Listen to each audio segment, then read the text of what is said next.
Eureka. We make plays every day, yeah. We make plays every day, yeah. We make plays every day, yeah. We make plays every day, yeah. We make plays every day, yeah. We make plays every day, yeah. We make plays every day, yeah. We make plays every day, yeah.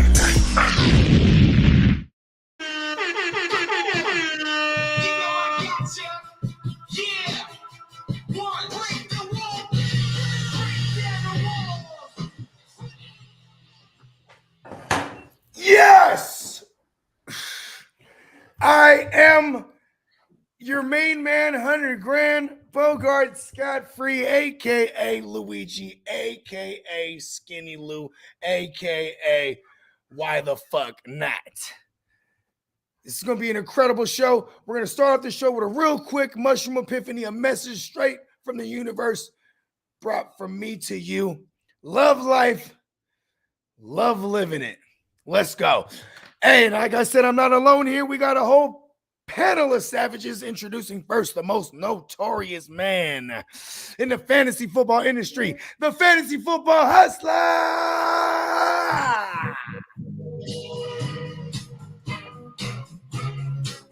Oh, yeah. Feeling really good for the Playmakers, as always. About to spark it up. Where's the 420 crew at? We're getting down to biz right off the bat. Shout out to the 420 crew. Shout out to all the Playmakers out there in the world. Speaking of Playmakers, we got the triumphant return of the man, the myth, the most elusive man in the fantasy football industry, fucking the game up, pun intended. It's our man representing the Bears, Brews, and the Bros podcast, host and one of the originators of the Playmakers series, our man, Fantasy Fornicator, Smoking Jay.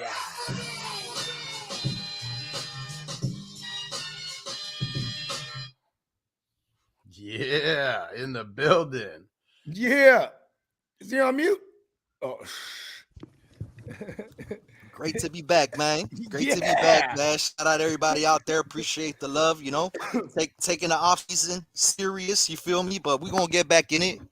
Mm-hmm. Hey, listen, man, the off-season is on in the motherfucker. I'll tell you that much. You know what I mean? Yeah. Speaking of being on, he puts it on for the fellas, man, representing the Heart to Start Fantasy Football Podcast. Another proud host of this show. I should say I'm proud that he's one of the hosts on this show. Our man, Guccini JD.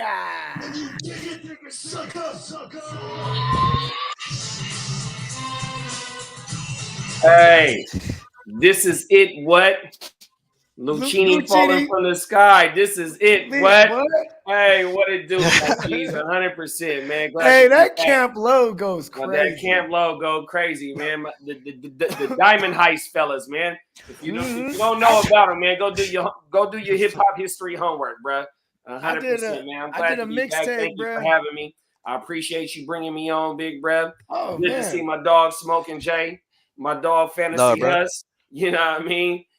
Hey, you know Skinny Lou, you know what I mean? I'm at home, man.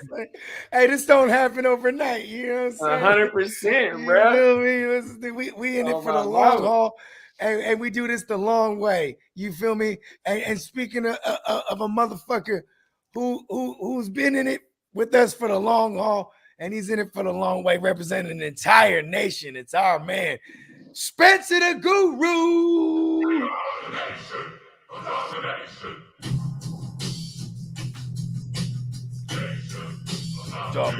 Oh, the reigning champ even.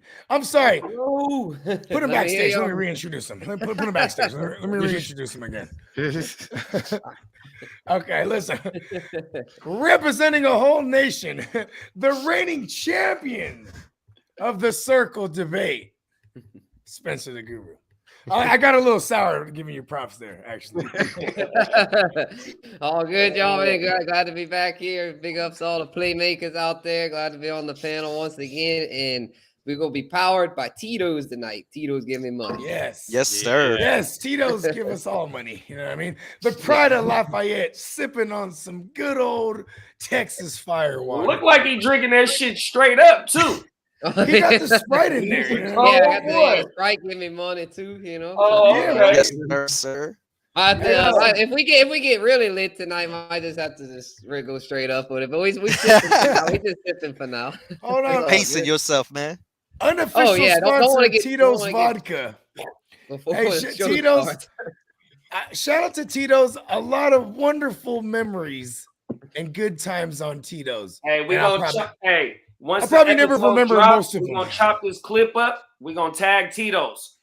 Yeah, Right. Right. it show is. Running. It show is. Hey, listen, next time you see me, or maybe not the next time, but maybe the time after that time, I'm gonna be wearing the full-on NASCAR Tito's leather jump off. You feel me? 100%. You know what Right, I that'll mean? be, I'm like about to our, get. that'll be like our show uniform. We'll have the Tito's shit on. Like the Tito's pit crew. I'm gonna have the microphone with the helmet on. You know what I mean? Like the right, goddamn man, crew NASCAR driver. chief. Yeah, bro. Hey, hell you yeah, know man. what? Do the NASCAR cars that are sponsored by alcohol. Because first of all, we're gonna go off the rails a little bit because I'm also curving the time for our man Peacock. You know what I'm saying? But Guru, He's good. He's back. Okay, real quick, Guru, you're the NASCAR guy. Do the alcohol sponsored NASCARs ever win those motherfuckers? Oh yeah, they have. You know, the Budweiser car can win. The Miller Lite. You know, they've won before. I tell you what, though, the whiskey cars did not have a good history. The Jack Daniels, Crown Royal Which cars, brings me to my next mushroom epiphany: don't drink and drive. Hey, I got something for you. I got something for you though, Spencer. Do you remember when it was called the Winston, the Winston Cup? Oh And yeah, they yeah. Way eliminated back in because the of day. the cancer from tobacco. Yep. Yeah, it was the Winston Cup for like 40 years. Yeah, it was like cool. 100%. Do they call it the Truth Cup now? Because that's still owned by it's still owned by like the tobacco companies, but they're like, listen, we're spearheading the truth campaign. Well, you know what? Speaking of the truth, this man is the truth when it comes to the isms and when it comes to the graphics and just one hell of a model American. It's our man, Neon Peacock. One hell of a model American. Yeah, here we are. Actually, I consider myself a Texan. It's just like separate from it. Yeah, exactly. It's so huge. It takes me 15 hours to drive out of this fucking place. Backstage. Let me reintroduce him. One hell of a model Texan. But hey, what's up, everybody? Glad to be here tonight. Speaking those isms about the freaking frenzy that has been free agency and trades in this quick cup. What's happened just this week in the offseason world here, and the implications for fantasy as well. Hey, Oh, well, man, so check much this shit out. went Well, there. before we get into everything, let's show some love to the Yeah. chat. There's a group of people in here right now. We got Ron in the building, Hey, Ron. Francisco in the building. Shout out to Hey. Mexico. Viva la Mexico. Song in the building. What up? Shout out to Francisco's our West Coast connect brother. out there. Oh yeah. Song in the building. Jesse in What the up, Song? building. Fancy Sweetness. Sweetness. Yeah, what's up? sweetness. Sweet. Devin in the building. That critical Broncos fan is in the building. Said, "Yo, Alex, what up?" Hey, he's real critical about everything we say Broncos, bro. Oh, Hey, yeah. Jerry Jones might be overdrafted. Yeah. Ah, Yeah. Big time. big Big critical. time. And he said, "Very smoky." Hell yeah. And let's see who else. David P in the building. What up, bro? Yeah, and you know what, man? It's funny because I didn't have no papers, and I was like, man, I should pack up this motherfucking Amira, bro. And speaking of that, man, I just want to shout out. I want to shout out our man Hess, man, and Hustle. Let him know about the Amira, bro. You guys got to go get on this. It's a vaporizer that you can fill up your own. I mean, it looks almost like You can put It's your like a own little- instance in it. little cigarette or a joint, something like that. All you do I is call it just, a you lightsaber. It's a little mini lightsaber hilt. You know what I mean? fill it up, you plug it in, and you're getting like a 0.3 just straight to the dome. It's AmuraCBD.com. So OMURA CBD.com. And then you got to use the promo code Hustler, and then you get a 20% off. anything in the store. So if you need some CBD, they got the pre-filled sticks. But if you got the fire, all you need to get is these reloadable sticks, and yeah, you're gonna be good to go. And you fucking step up your fucking life. That's what you do. So you go use that motherfucking code and put it in your life, man. 100%. And you know what I'm saying? And we're all about living life. And you know what I'm saying? And again, high is luxury. And when you fucking with that O'Mara, bro, that shit is woo to the moon. And I'm a regular astronaut, if y'all didn't know. I'm all over the place like space. You know what I'm saying? And let them know about the promo code. So you're using the promo code Hustler. That's all you got to do. Just hey, some of these boys might be illiterate, big bro. Won't you go ahead and spell it? Sorry, I got it up on the screen right now. But for anyone listening in podcast form, OMURACBD.com. OMURACBD.com, and then use the promo code Hustler, HUSTLER. Throw in the Hustler, and yeah, get ready to get high. And take it with you wherever you go, man. This shit is awesome on the go. I was using this at Disneyland. It was awesome. And listen, Brian, if somebody has an issue, bro, you can palm that thing, and it's way better than a roll of quarters. Oh, yeah. Uh-oh. You know what I mean? Matty Daddy in the building. He said, Brett screwed Brett. Oh, yeah. We know that's true. Brett screwed Brett. Hold on, Brett. Shawn Michaels and the game was behind all that. It was the double screw job. You know what I mean? I digress. Well, check this out. Speaking of screw jobs, let's just get right to it. That Russell Wilson trade, you think someone got screwed here? Because I think Denver won the fuck out of that trade. There's a bunch of people who are saying that Denver overpaid for it, but we're talking about these trades never fucking happen. A guy like Russell Wilson, like, it is very, very rare for him to get traded. So, of course, you're going to have to come off 2 firsts, 2 seconds, a couple of your players. They didn't give up Cortland Sutton. They didn't give up Jerry Jeudy, and that was kind of what we saw in the Rodgers prediction, thinking that they were going to have to give up Jerry Jeudy. So, I think the Broncos won. Yeah, I think so, too. I mean, look at the Stafford trade from last year. People are like, oh, they overpaid for Stafford. Well, guess what? They won the motherfucking Super Bowl. So I think like that's shit's just. I mean, when you got a chance to get a franchise, you got it for the low. You gotta do it. It don't matter what you paid. You won that. Exactly. Yeah, for sure. And I mean, in the AFC, I mean, shit, with all those guys, Herbert, Mahomes, and just in your division alone, not to mention Burrow and Allen and all them boys. I mean, the AFC is fucking stacked. So Denver had to make that move. I didn't think they overpaid. And that critical Broncos fan says Denver won this trade since the Hawks can't draft to save their life since 2016. That's a good point. Very critical. Funny. That was very critical. I like it. It's hard to go see now, probably around Judges. I like that. We'll allow it. Very critical. I was going to say that would bring me to my next point. I mean, see, and I tweeted it yesterday, and I feel a little prophetic because there was some news that kind of sprinkled in later this evening or this work afternoon or whatever you want to call it about the Seahawks potentially looking into. You guessed it. I'm going to talk about Deshaun Watson. Yeah, and they just acquired. And they just acquired, a plethora of picks from Denver. I think it was 2 firsts, 2 seconds, a 5th.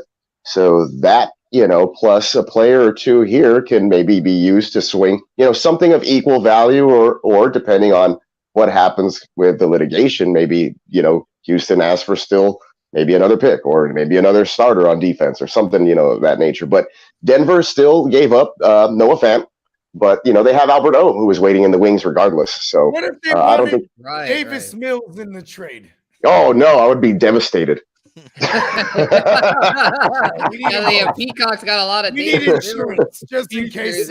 Personally, like fantasy-wise, I would like for that. Just for those sole reasons, I would be devastated. But otherwise, these hosts might pop up in the future talking about, listen, he asked me to rub his John. Like, it might be like that. Listen, God. We need Mills. Well, the insurance that they wouldn't be able to give up 2 quarterbacks, and I don't think that would work. I think that's the Texans' plan to just move forward with Mills at least for now and see if he develops. I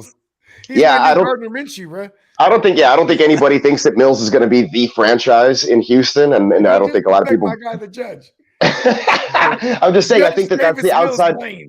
I think that's the outside perspective after watching him play 11 games and only have, I think, 11 games in his entire collegiate career. So he has 22 starts since he's like 17 years old.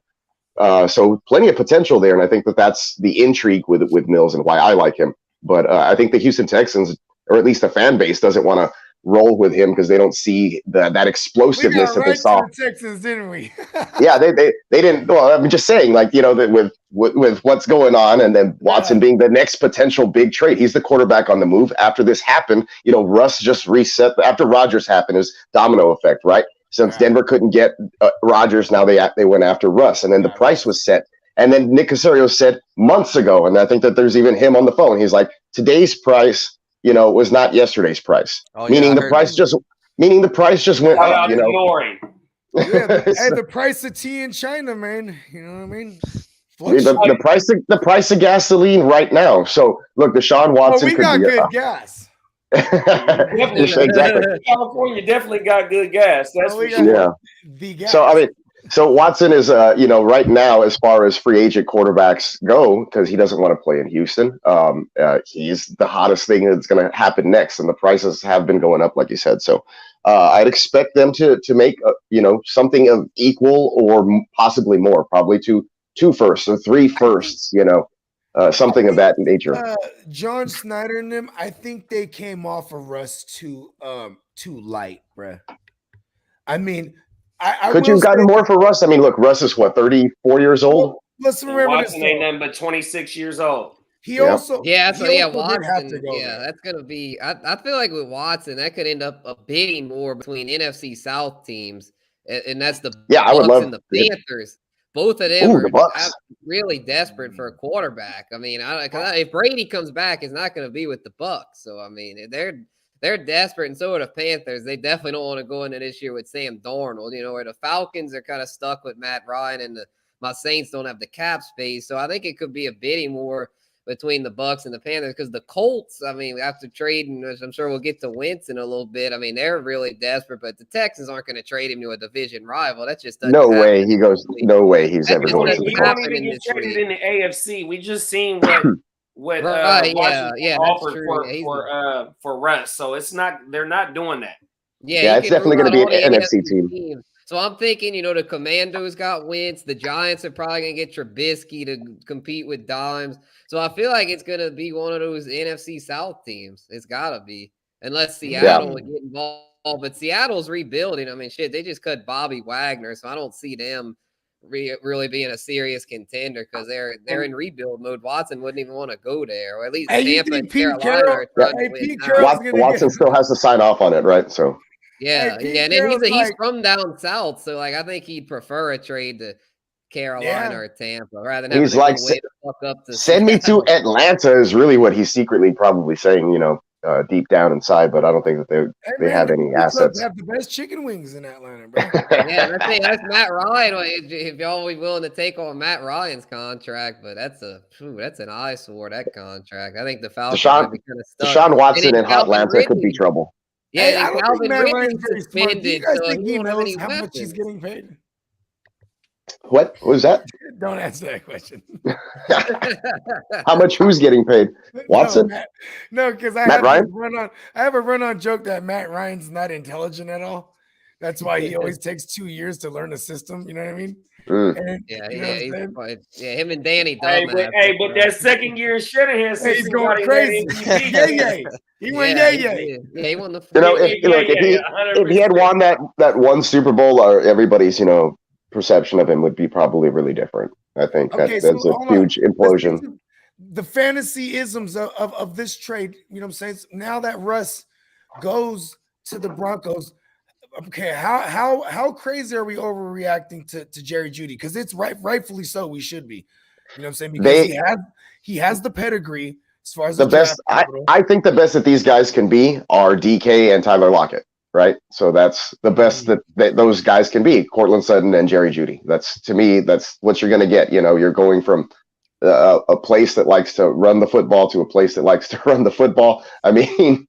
It's eerily similar, and then, like I'm saying, they lost a pass catcher in Noah Fant, right? But At the same time, Russ hasn't had a tight end since the Jimmy Graham days. He had Jen Tugs. Jimmy Graham was a bust in Seattle, though.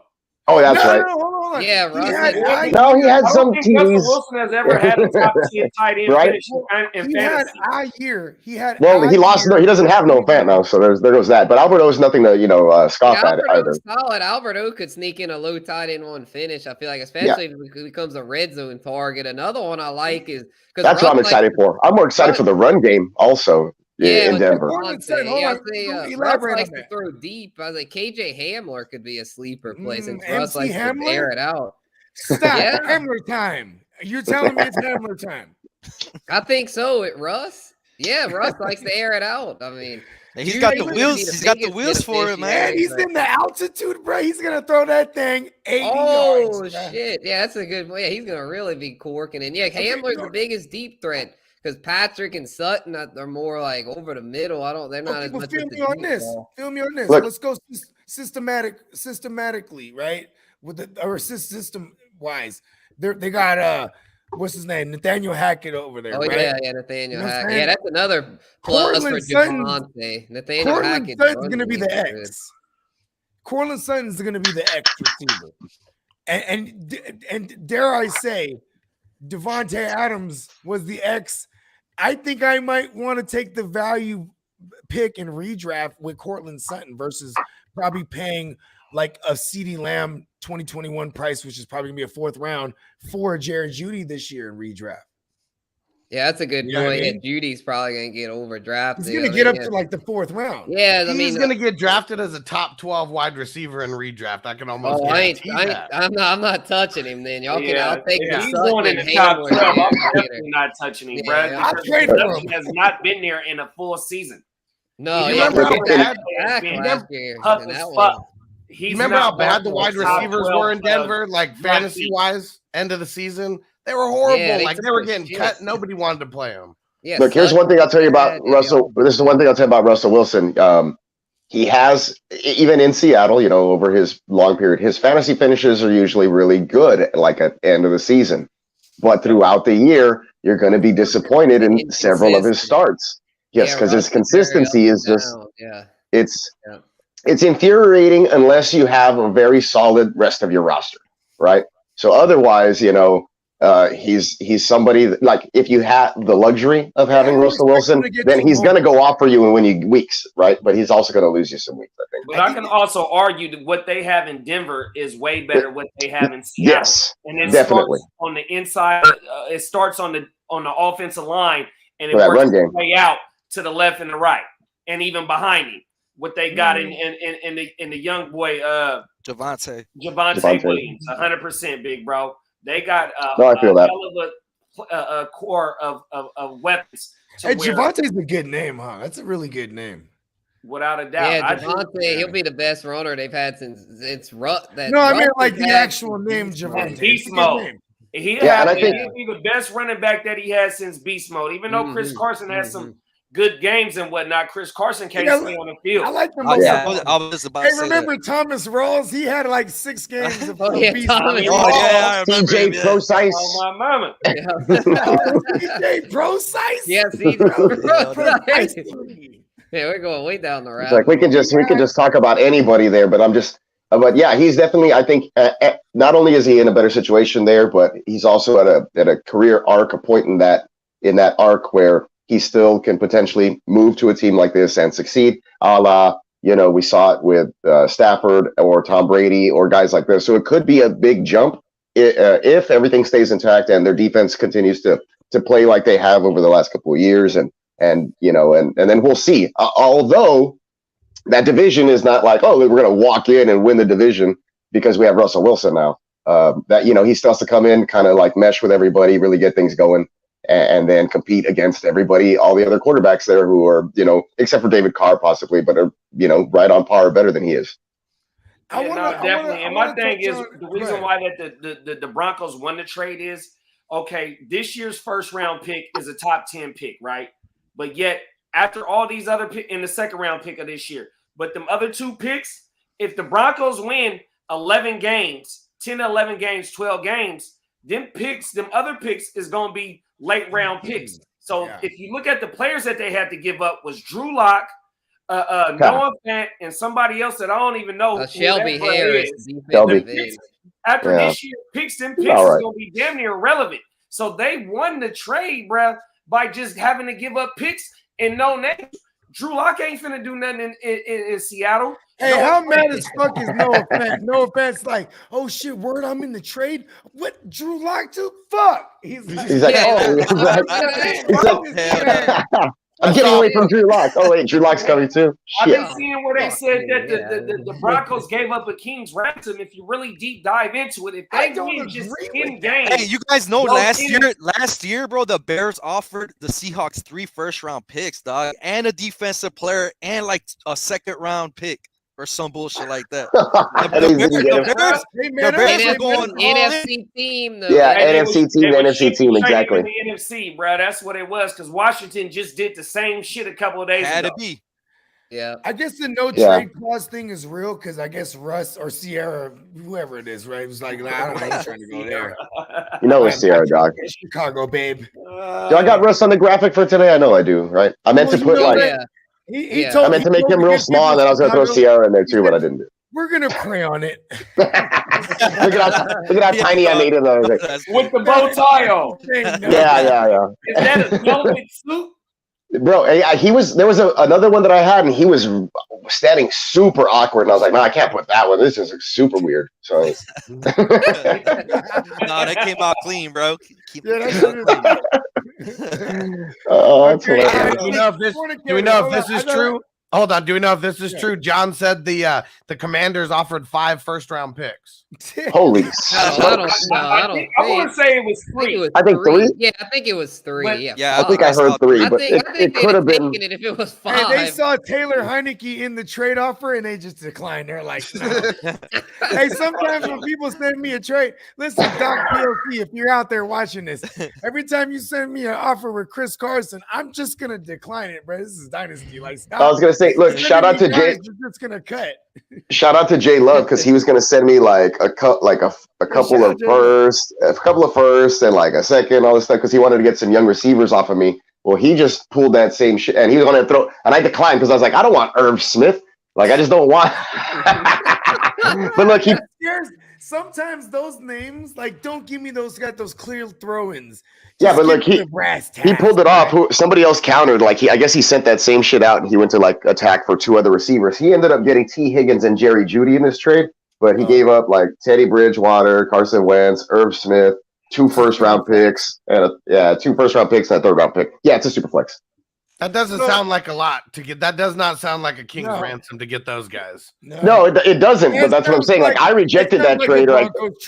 Yeah, I rejected that trade real quick. I was like, no, I don't want this. And then, like, within an hour, he pulled it off with somebody else. And he wanted Devonta, and that's because he just wanted Devonta Smith and Kadarius Toney, and I still didn't want to give that up. You know what I mean?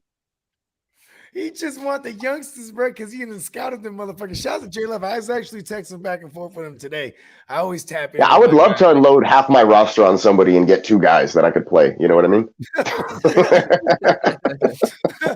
Hey, all right. So check us out, Fornicator. As long as I know you, you know what I'm saying? You always had a special place in your heart for Seattle, right? And Russ and them.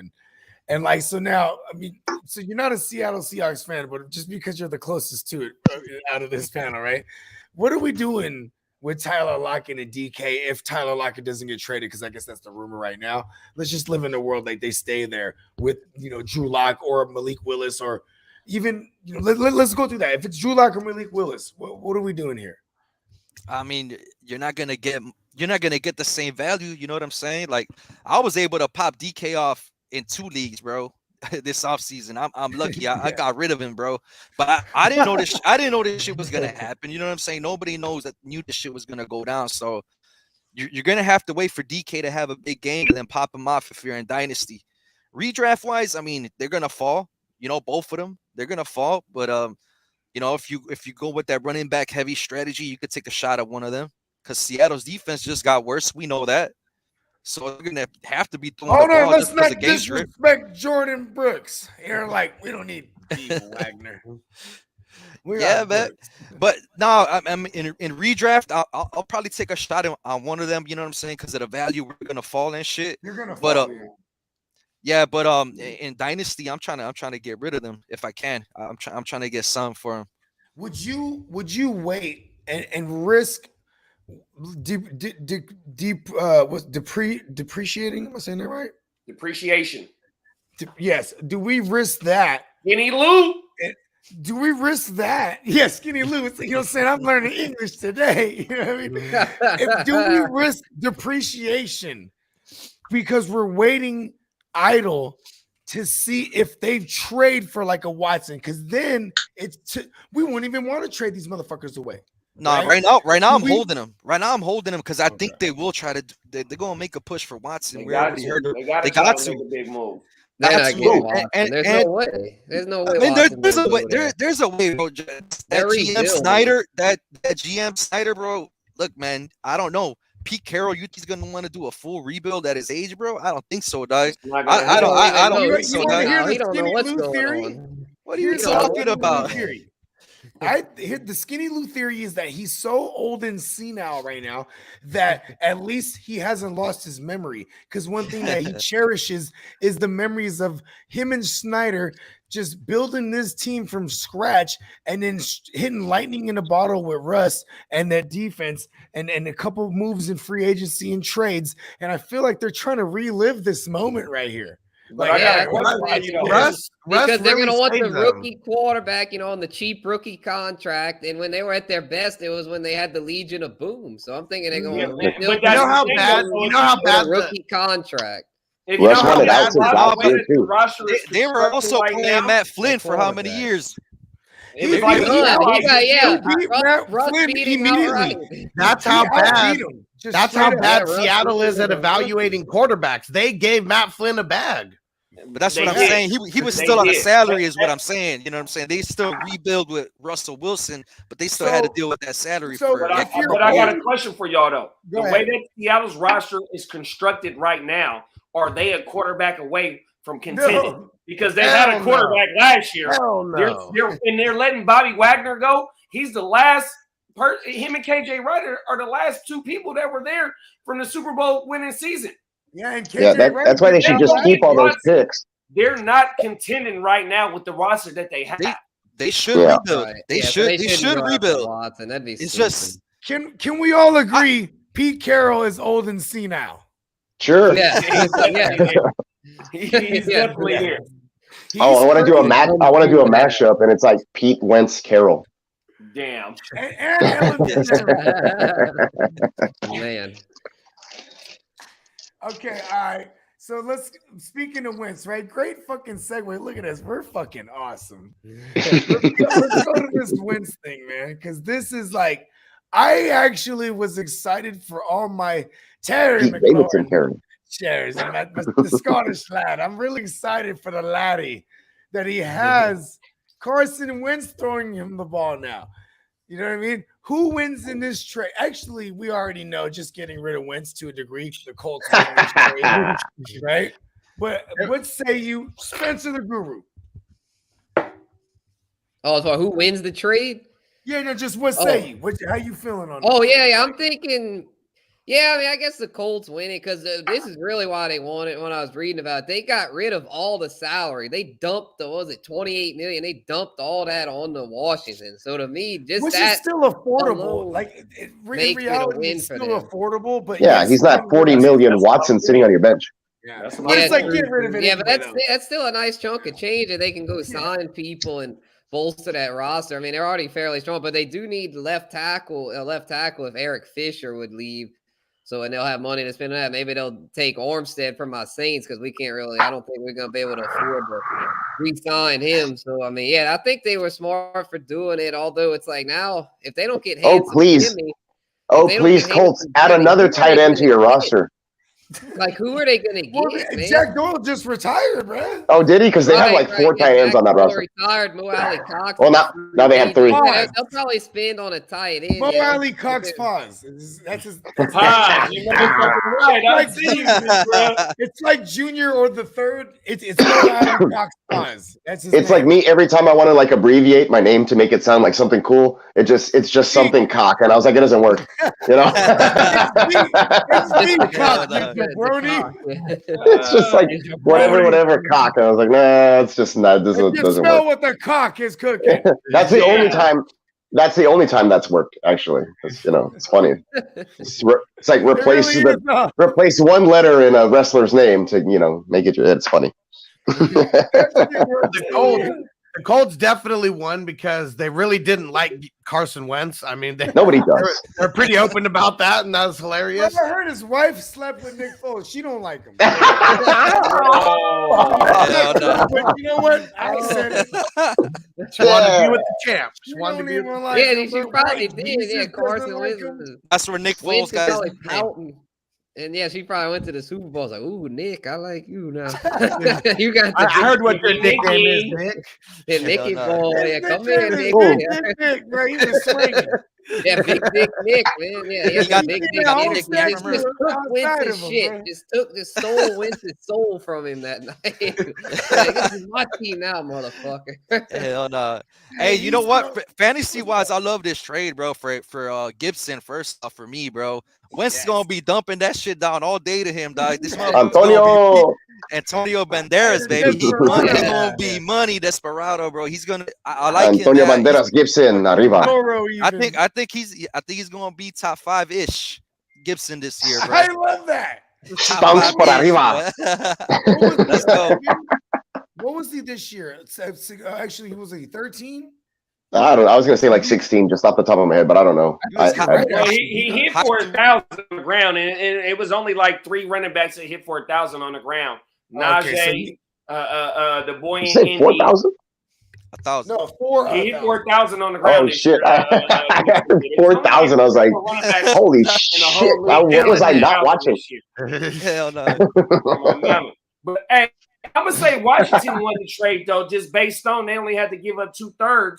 And you bringing Wentz back into the NFC, which he dominated the NFC when he was healthy. 100 the NFC East, excuse me. Oh, I remember those days when everybody was like Wentz greater than Dak. There was like that actual argument for like a couple years. It definitely was. Oh, because they were drafted the same year. Well, dude, like Wentz went to a Super Bowl. I mean, albeit he didn't, finish. But his own teammates call him the Black Kirk Cousins. There's no respect for Dak. Oh, hey! I thought you were talking about Wentz. I was like, what? That hurt. I had to think for a second too, bro. What the fuck? He's the Black Corky. Oh shit! Damn! And you know what's fucked up is that I actually posted a clip. Shout out to my guys at HMNG. That's the production company that I rock with. And we did a podcast, and we used to talk sports here and there, but it was mainly about music. But I remember my man's, he goes, "Hey, what do you think about Dak Prescott?" I go, "I think he's an Uncle Tom." But it was just like, I said it like, hey, do you remember the movie Get Out? Yeah. Oh. So you remember the meme where the boy had the big ass eyes? Mm-hmm. And so when they got the meme of Dak Prescott when Jerry Jones was talking that bullshit, and it got Dak Prescott with the big ass eyes with the get out shit on my mouth, bro. That coincides with that. When Jerry Jones said he thinks about him in the shower. I was thinking about Dak in the shower. I got a theory on that. Yeah, Jerry Jones, man, that motherfucker. As soon as a dude puts on a Cowboys uniform, he starts thinking about him because he always re-signs motherfuckers. Zeke, Cooper, like all of he always throws a bag at him. He can't stand to see anybody leave. Hey, listen, man. You ain't lying about that. Everybody wants to revisit that high. It's all about chasing that good high that you. The Herschel Walker trade? Is that what you're talking about? the last time Jerry Jones did anything. Dopamine. It's like when someone has that dotted line. That may be a multi-millionaire. That Herschel Walker trade. Just think about this.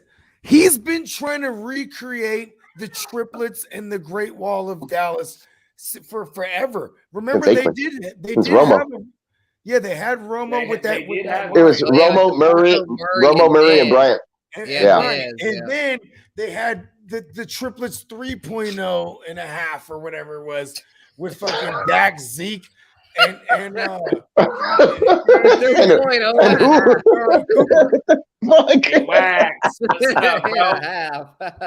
I guess. Yeah, maybe Jerry. Maybe you should quit trying to recreate the triplets. I was gonna say I don't know about that second run there. The third run. What do you say about that, Steven? And he's like, everyone, don't listen. Steven. 2 years after trying to recreate the triplets. He hates Zeke's contract. He hates Cooper's contract. And I'm sure he's going to hate Dak's contract real soon. He paid Dak. No, but you know what? Dak's contract is actually going to be like friendly to the market in the next. Yeah, it's all Oikos or whatever that fucking yogurt is. Oh, so good. It's like protein in 1 cup. He's a fucking Uncle Tom, bro. It's the mattress, right? Like he has a sleep mattress too. And I was like, is that Dak? And he's laying down with his like all curled up with his ass out. Like, what the fuck? Will definitely kick my ass, right? So sure. But he's all tatted up and he's laying down like that. I was like, did they tell him to do that? I will say this about Dak Prescott though. He's like one of them woodsmen. Like Dr. Scholl's commercials. What does he do? He'll chop a tree to make firewood for real. Like that's that guy. And then Carson Wentz is that same type of guy, right? Carson Wentz is like a woodsman, because and probably likes being in the woods because like with his pigmency, he'll never tan. So you know what I mean? It's like he's okay with being outside. And now he just gets more freckles. Just like layers them on. Get darker. When he tans, he sends messages. Hey, Broncos fan just said it. What the real is, bro? If Cooper Kupp ain't getting 20 million, and motherfucking Amari Cooper is getting 20 million, and ain't coming nowhere close to being a Triple Crown winner, that boy got to go, bro. 100%. Yeah, I think he's thinking they'll find. And they gave him 2 first rounders to get Amari Cooper. Hey, he's soft. Yeah. Amari Cooper is soft. Is like baby shit. He wasn't available when they needed him, like kind of down the stretch. He's never available, bro. Yeah, that boy give you 30 points one game, and then for the next 4 or 5 games, he gonna give you under single digits. Yeah, that's why I never draft Amari Cooper. I never. Homeboy Tommy Moe calls him the fantasy locust. He just sucks good points.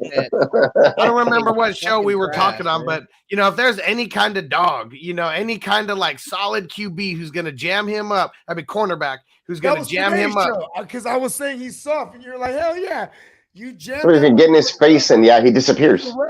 On good press coverage, Yeah, that was on. But Dallas had that though, First, second, and the third. For Amari Cooper in the first. Shout out to my dog, man. Damn. I would never. Not for Cooper. The price isn't the same today as it was yesterday. Yeah. It's not tomorrow's price. Yeah, Nick Casario shit right there, bro. And hell yeah, John said Cooper has questionable hands from when I saw him in Oakland. Hell yeah, he's got questionable hands. Yeah, and you know what? He's hella soft. He can run routes. The only thing that Cooper can do is lead the league in routes. I don't think he can pop off for those 200-yard games anymore either, No, definitely not. But that motherfucker can run routes. That's for sure. He's smooth that route. The whole route tree, he runs that shit, bro. But he can't be on the run the route tree.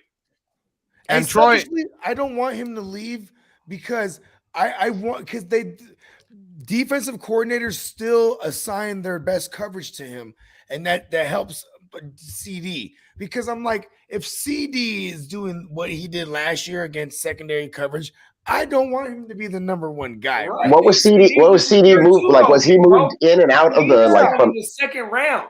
Third round. I'm saying, where was CD lining up? I know you didn't see the question, but Troy just said.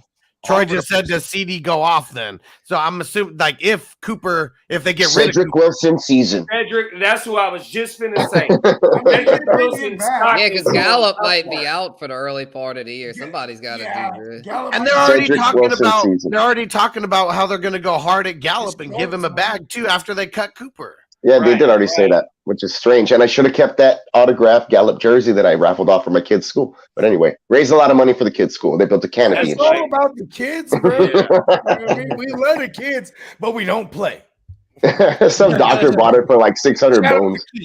Damn, that's big. Yeah, dude, he's just throwing the money away, like helping the kids. Like, I'll take that jersey. And I was like, all right, well, good. I wasn't going to pay 600 and I donated it. I think I paid like 80 on Pristine Auction or some shit. I don't know. Did we argue about Jimmy yet? No, I haven't. No, he's not worth it Yet. Okay. It's like, no, he's not worth it. Jimmy Winston, who else is like hasn't been moved yet? You know what I mean? Or like Teddy Roosevelt's out there, Mitchell Trubisky, Mariota, Trubisky, Trubisky to the Giants. The Giants is what they're tying into right now. That's gonna happen. Yeah, he's gonna reunite. It's the most logical move. It makes sense. I think he beats out Danny Dumbass. Like I really do. Like he's familiar with Dable. Like I think it's gonna be one of those weird 2-quarterback system bullshits. Just watch because they're asinine over there and they're not gonna get it together. Because Danny will be the running back over Saquon a lot of times. Trubisky can run too, though. Trubisky can run too, and then if they have a Nickelodeon game, then he's going to be the MVP, obviously. Yep. So they got that shit in the bag. They know what they're doing if they're bringing him in. Oh, I love shitting on New York. I don't know. They're not great. Hey, shout out to my brother-in-law. He's a Giants fan, man, and he never. I mean, New York in general, like Giants, Jets. I mean, want to talk football with me? Then I don't want to talk football. I guess Buffalo. You got Buffalo. That's technically New York. I'm surprised we get Taco to talk so much about his Giants. We know it's a sore subject. But he also. Oh man, I thought he was a Miami fan. Taco will also be like, I'm from New York. I'm a New York fan because I'd be like, and I'm like, so which one are you going to complain about? He's a Knicks. Isn't he a Knicks? He's a Knicks fan, right? Dude, that's really brutal. Knicks fan. I know he's a Knicks fan, right? God, he's a Knicks fan. Like 30 years of misery. More than that. Like 50 years. Didn't they win in the 70s when Phil Jackson? Yeah, they never won with you. And the last time they won was with freaking Walt Frazier. It was the ABA back then. It wasn't even the NBA. Hey, back then you could no 3-point line and no 3-point. Back then you could smoke a cigarette on the fucking side of the sideline of the court there. Like, I like the sidelines back in the days, bro. Even football, dude, it was I was gonna say it was all dark. Like they're probably out in the field somewhere. I didn't even know. Like all the lights are dim, like the old Boston Garden. That shit was pretty cool. A fucking stogie, like a real stogie. You get high, bro. Like, everybody in there would be like, "What?" Buzzing. Yeah, hot box that motherfucker.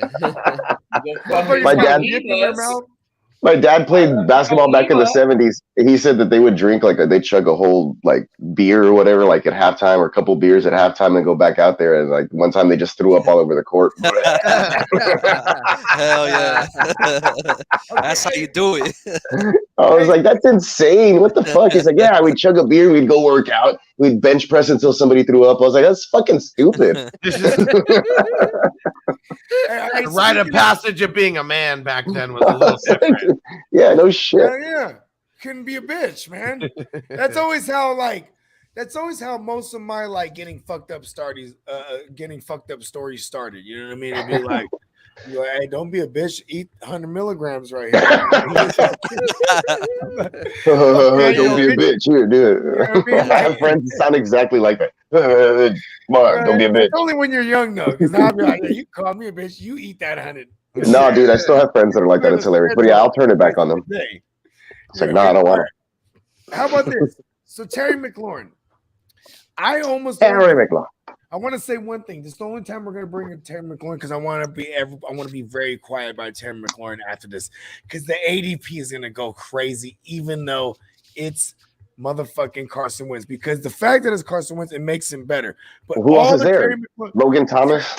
The Terry McLaurin truthers are going to come out and be like, "It's time," and they're going to take all the value out and raise the ADP. But so we're the third. I don't think he's going to go that high, bro. That's what he's always been. A bogey. And our truthers might get off of him because he had so many truthers last year. It was obnoxious. So hopefully some of those go off of him. And I know when to turn my back on a fantasy player, and it's usually around week 4 or 5. In our startup draft, it's super flex, it's dynasty, but I got him at the 5'11".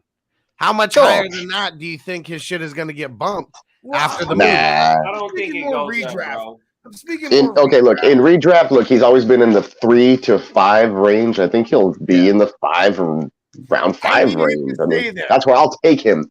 Because then I'm excited to get some Terry McLaurin action in the motherfucking 5th round. I'm not. I don't want him, but unless he's my wide receiver 2 and I'm getting him in the round 5 or 6. Hell yeah. Wide receiver 2, wide receiver 3, you're loving it. Yeah. He's fucking good, bro. I know he is, but he also will hurt you if the team's still shit and Carson Wentz. He's not going to be the one to hurt you. It's got to be the QB that's hurting him. Yeah, well, I mean, how did he do? Yeah, it's true, the QB. The main thing with McLaurin is, though, he's at a stat in 5 to 6 TDs every season that he's been in the league. And then Antonio Banderas. So you got other motherfuckers that's elevating him up, thinking that he's going to break out of what he's produced already. But if you're drafting him at a stat and 5 TDs, that's 5th, 6th round. If you get him as your second wide receiver, that's winning. You know what I mean? Even with a Carson Wentz coming, I don't think that it elevates him. I don't, whether it be in draft or in dynasty. That's how I feel. I don't think that he gets elevated.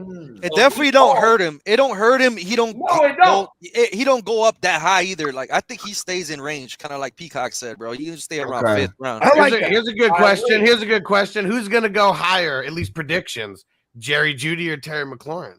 I think Jeudy does. Jeudy probably. Yeah, I think Judy's gonna get hyped Just up. by a round, because Jeudy doesn't have a full season by a forehead show that he can do that on a 17-game schedule. You know what I mean? So someone pull up Alan Lazard's stats for me?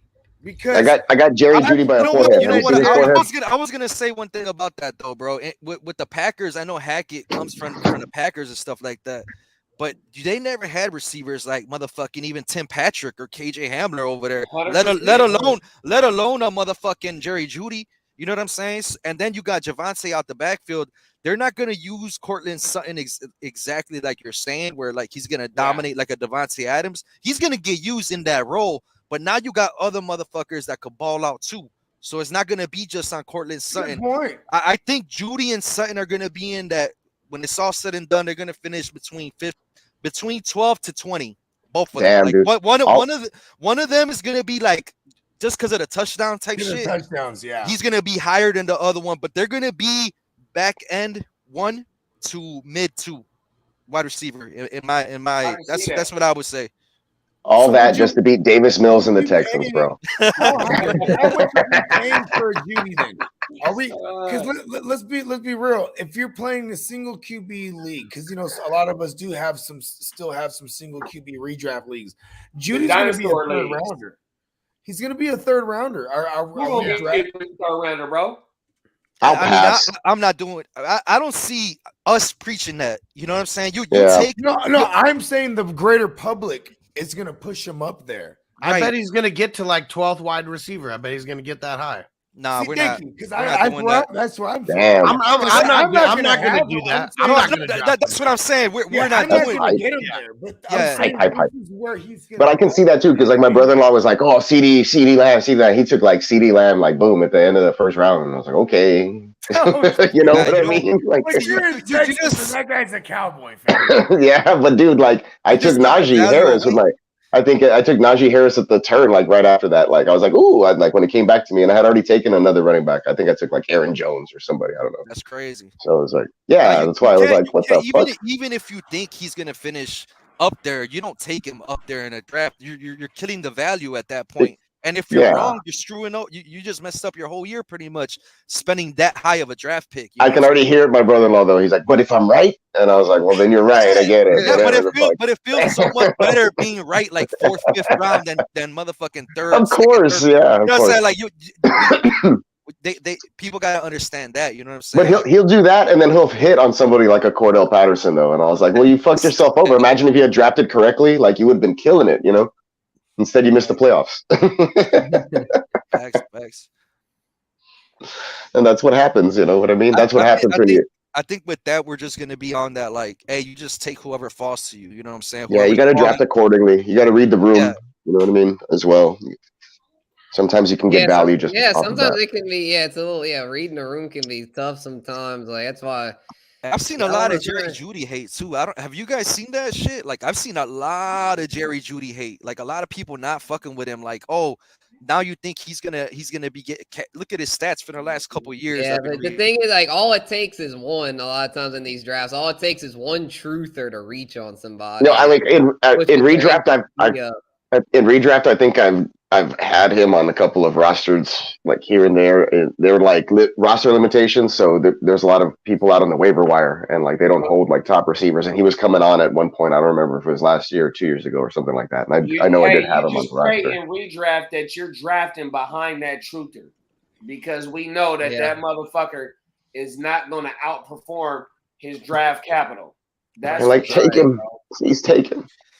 I think that's one of the biggest things I've learned. You know what I'm saying? Doing this fantasy football shit. Like I used to be one of those guys. Like I'm trying to be right about this shit. Like I remember the year I fucking drafted Kareem Hunt high as fuck, Tyreek Hill high. I was like, oh hell yeah, bro, it feels nice. But like we were just talking about though, when you draft like me, I drafted Clyde Edwards-Helaire in a first round of a dynasty draft a couple years ago when he first was a rookie. You know what I'm saying? You guys, you know what I'm saying? Like that shit you did? That shit happened. Yeah, I've done it too. You know what I'm saying? Like you just got to be careful with somebody's swings you take, man.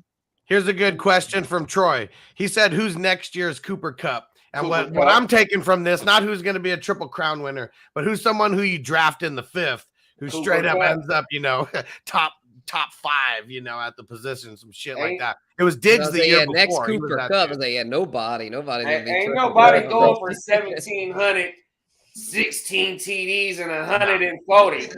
I'll tell you who it's not. It's not Calvin Ridley.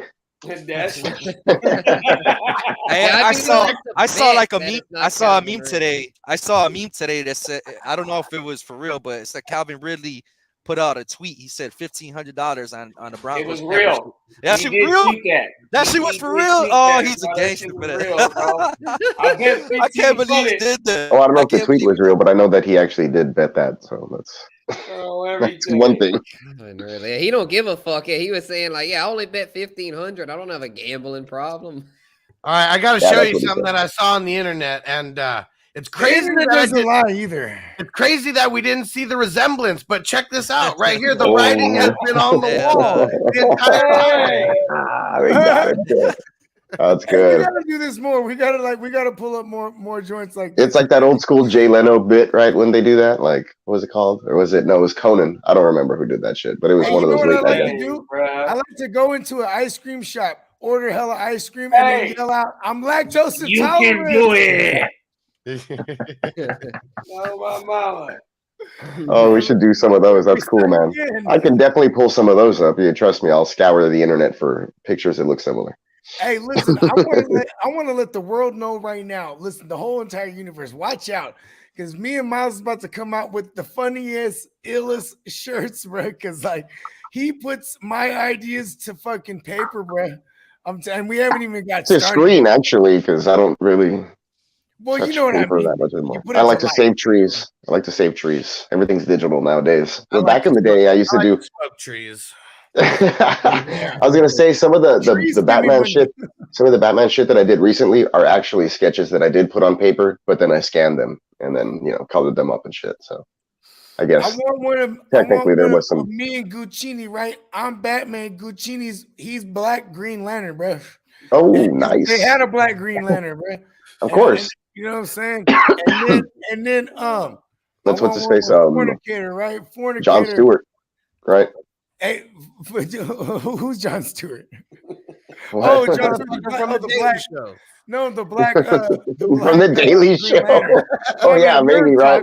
Hashtag nerd talk for 10 points. Who's black? Who's the Black Green Lanterns? I don't remember his name. Is it John Stewart? I'm getting the names mixed up. No, I don't know. Maybe it is the guy from the Daily Show. Hey, I was a Marvel fan growing up. I wasn't a DC fan growing up. My bad. Bro. I'm not super into the lanterns.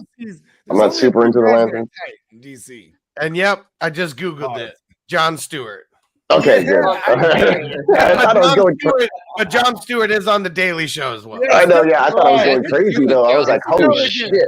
I was like, "I don't know anything, huh?" Okay, all right. Yeah, give me the bell. There you go. Nice. Javonte motherfucking Williams. How crazy is the public going to react? Because if now let's look the two worlds. One world, Melvin Gordon gets signed back. Where's Javonte going in a redraft? I don't care. I'm drafting Melvin Gordon in a redraft. I kind of hope in a way, I kind of hope Melvin Gordon does get re-signed because then all the Javonte truthers will get scared. Where if he doesn't re-sign, then Javonte's gonna be drafted way too high because we already know Nathaniel Hackett likes. I don't think they should get scared. He's gonna run exactly. Aaron Jones, AJ Dillon. Jones was still a RB1, so it's still produced. Where was he? Gordon. Does anyone remember where was he getting drafted last year? Like RB17, RB18, like something like that, right? 8th round. Is that what Bogard said? No, higher than that. He was like pleading the fifth round. I think I took him in 5 or 6. Yeah, something like that. I took him in 5 or 6. Everyone was thinking they were getting an absolute. In a super flex, he might have been a 6th rounder. I don't know. I feel like I took him later, honestly, in the one league that I did have him in the redraft. Super flex league I was in, if I didn't have him, Hustler or Fornicator had him. and I couldn't start him for half the year, but then the second half of the year, or almost like towards the second, middle of the year. Too, man. So if we're talking about him getting hyped up, and let's just say he was getting drafted around RB20. Sweetness is sending me a trade mid-show. If this hype train stays where it is, he's gonna get drafted as a top 12 RB, right? Oh, easily. Maybe even top 5. Yeah. I'll check out the trade later. They don't re-sign Melvin, y'all. Yeah, I was just about to say that. Like, he's in the first round, back into the first round. If Melvin Gordon don't sign over there. Oh god! You know what's crazy? I think I'll pass on that also. Maybe. I feel like my man Chubb is going to be the guy that people I'm saying, the maybe, right? I'm like, maybe. I might. It depends on how we feel close to the draft season. Your question was if Melvin Gordon stays. So that's what we're saying. If Melvin Gordon stays. Oh, if he stays. No, if he stays, I'm not doing that. Yeah, they need more like a second. Yeah, I'll take Melvin Gordon. Depending Gordon on is his chasing the bag right now, bro. He's not worried about.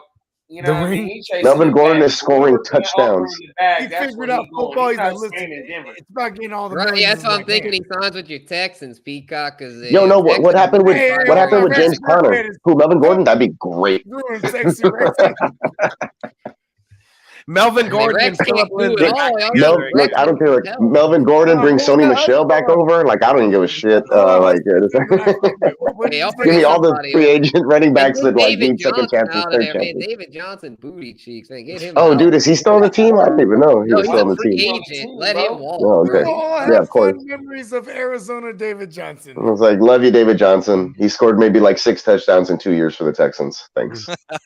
Yeah, for DeAndre Hopkins. Yeah, great. Well, dude, he got COVID like twice. Well, DeAndre Hopkins hasn't done too much either since he's been in Arizona, neither has JJ Watt. So I mean, I'm not complaining.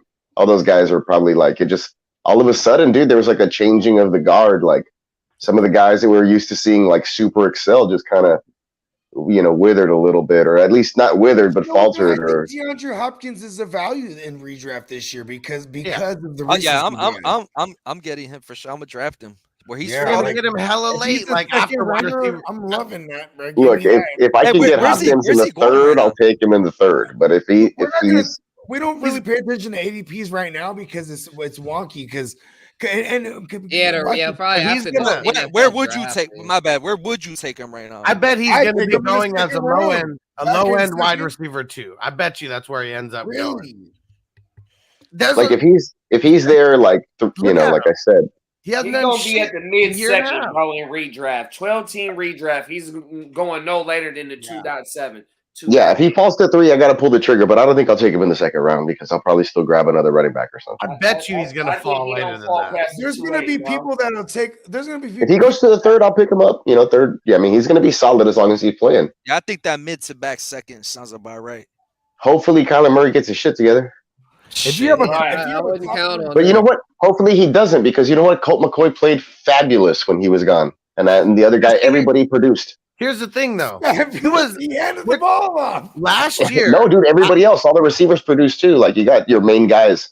You know, you had the tight end, you had Hopkins. Like everybody was producing. Might leave. He's a free agent. But He's just game managing. Let's go backwards 1 year. Hopkins was already being drafted as a late second, early third last year. So how would he keep? I don't know, man. I haven't even drafted. Yeah, I think he's going to fall to like a 4th or 5th this year. Motherfuckers is in love with the name, not the game, bro. 100%. Yeah, Hopkins is not. But what have you done for me lately? Like exactly. Hopkins is I saw him getting drafted like in the mid of the second. That's where I saw him. That offense is too. No, I'm saying last year is where Yeah, he was like a mid-second last year. Too much shit going on. Too many James Conner touchdowns. You know, where Hopkins used to be, he was alpha, and they couldn't run the ball. And on the goal line, he would dominate and get those fades or those little slants and those looks. And they weren't giving him that shit because they were super effective with Kyler, Connor, and anybody else. And then they brought in Ertz.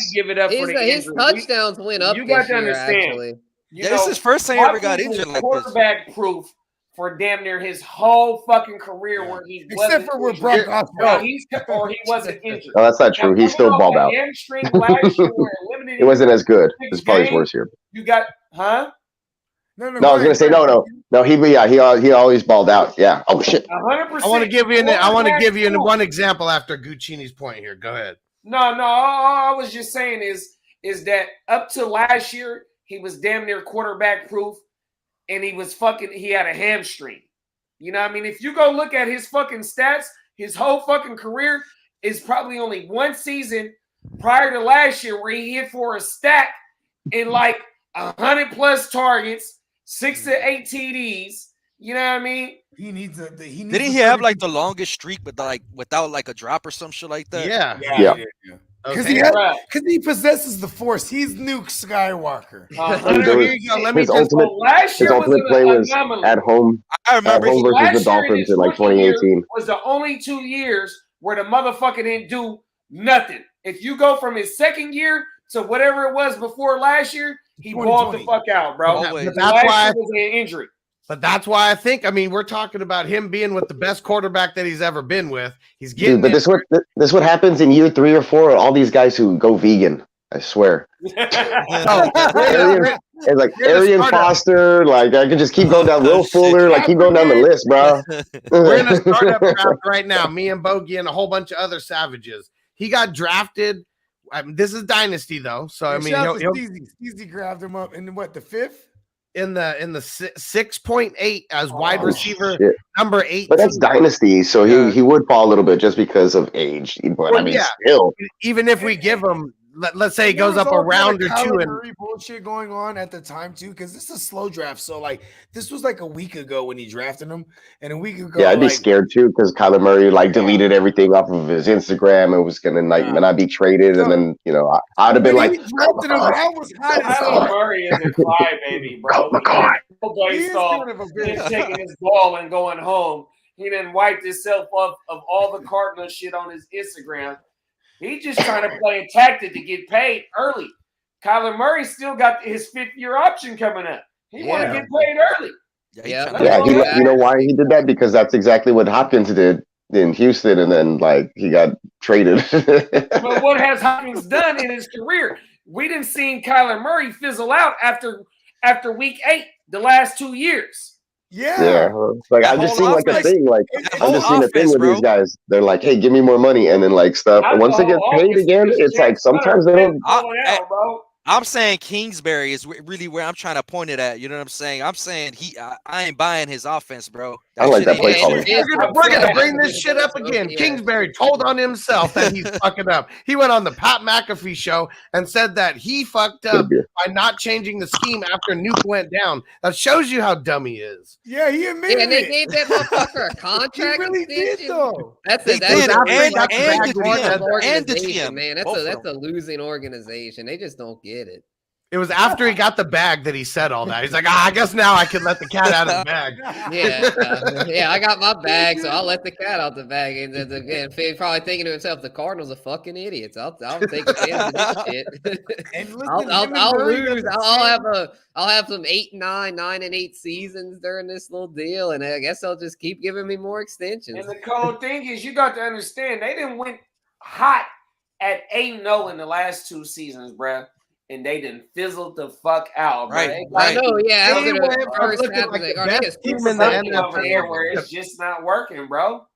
They went from the best team in the NFL looking like to a team that shouldn't have even made the playoffs. Young defense, young QB, did the same shit like in all that college shit. with Texas Tech, where they'd start good and they'd fizzle the fuck out. And it showed it. It showed it in the wild card playoff. They got blown. Yeah, I mean, they got their asses. And that's hold on. That's for the play calling again. Look at the play calling. Horrendous play calling. They're on the 1 yard line. They're within the 1 yard line on their own one. And they don't call a run play. You know what they call? They call a quick out, like a fucking. They gets it out quick, and it's a motherfucking pick six. The shortest pick six in playoff history. Yo, that is not Kyler Murray's fault. And John, he said Murray equals a kid. If the guy calling the plays is that fucking dumb, like you're just not going to be buying into the system. You are going to look like you're in the game sometimes and out the game. Like Kingsbury's the issue. And he said Kingsbury's just as bad of an NFL coach or just a bad NFL coach. Cardinals screwed themselves by extending him. Damn right. It's his agent. It's Kyler Murray and Cliff Kingsbury's agent. He's a wizard. Check this out too, man. If you like, it's physically, right? That guy's a wee little man. Kyler Murray. And I think Cliff Kingsbury being like 6'2", 6'3", or whatever, he just talks to him like, listen, man, like he just looks down on this kid, man. He puts him on his lap. Hey, come here. Listen here. They're damn near the same age. Right? Let's watch this play together. Yeah, treat him like he's his little brother. Yo, Ray treats him like a bitch, dog. No, I see that point though. No, yeah, you're right. Like, cause you know what I'm saying? Like in man world, right? Listen, I'm a wee little man myself. There's been many of men that towered over me that try to talk to me like I'm a bitch. I'm like, what? Excuse me? You know what I mean? And you know what's funny is like now Cliff Kingsbury's paid, and I think this is my opinion. This should open up things to be better in play calling because I think there's a lot of pressure coming off of him now. You know what I mean? And I think he had a lot of experimenting, like what works and what doesn't. And when he said, like, listen, I need to make these adjustments because you mean to tell me after 8 weeks, you don't think that the NFL is going to adjust to you? Because and it's a copycat league. And when you get put on national television and you're undefeated on a Thursday night, Arizona going into Arizona playing Green Bay, the other team who only had one loss against the Saints week 1, it was Darren Rodgers, right? Yeah. They put them on blast. They put them on front street. That game was in Jacksonville too. Right. That was even more wasn't it Jordan Love? Wasn't that the Jordan Love game? Wasn't that the Jordan Love game too? No, Darren Rodgers. He was Darren Rodgers game. That was the game in New Orleans. The Saints whooped the dog shit out of the Packers that game. Yeah, they really did. We really did. We fucked them up. That was the game against the Packers Arizona game. They ended their winning streak, and then the rest of the league just followed suit and copied them. And then Kyler Murray gets hurt because week 8 he's like, oh, we're on schedule. Week 8, but that's the thing. Like Kyler Murray, doesn't he always get hurt towards the end of the year too? Like he's not very durable. That's like a knock. I mean, not a knock, but like a recent knock on him. That's on the coach too, though, bro. You can't be putting him. He's a little guy. We all know that. You can't keep putting him in those situations where he's gonna get banged up. Well, he wants to take off for like 56-yard scrambles and then get like caught in an uncompromised situation. Those design play calls, though, you can't. You know what I'm saying? Like Lamar Jackson's got a different body type. You know what I'm saying? You could get away with that, and we still say, hey, that's not even gonna last for that long. And that's the Predator was a killing machine. And look, they said that about Deshaun Watson, and look, he rested a whole year. Now he's going to come back. Come on, go ahead, You swap Tyler for Jalen Hurts in the system that Cliff That's what Kingsbury want to Gruden was run. saying. Jalen Hurts fits more perfectly in what Cliff Kingsbury want to run. I fuck with that. Yeah. No, 100%. Yeah, if they could pull out that three. Yeah, I mentioned it on the that quarterback shit carousel real shit. tough, bro. Yeah, I like that. That's one of the best. Yeah, I haven't heard that shit before, but that makes the most sense. The Eagles could buy. They could buy him with 3 first rounds, and even with Russell Wilson right now. See, here's the thing with Russell Wilson. What he did with that trade is that showed him that like you can just give 2 and then hella other shit on top. So the Eagles have 3 first rounds in this draft. Am I correct? And 2 of them is back to back. Yeah, 3 of them. They have 3 first. Yeah, because they got one. Yeah, and they're all between. I believe they're between the 11th and the 19th. Yeah, they got somewhere in between. If they were to trade for him, then they have to pay him too. They have to extend him, and the Eagles can do that too.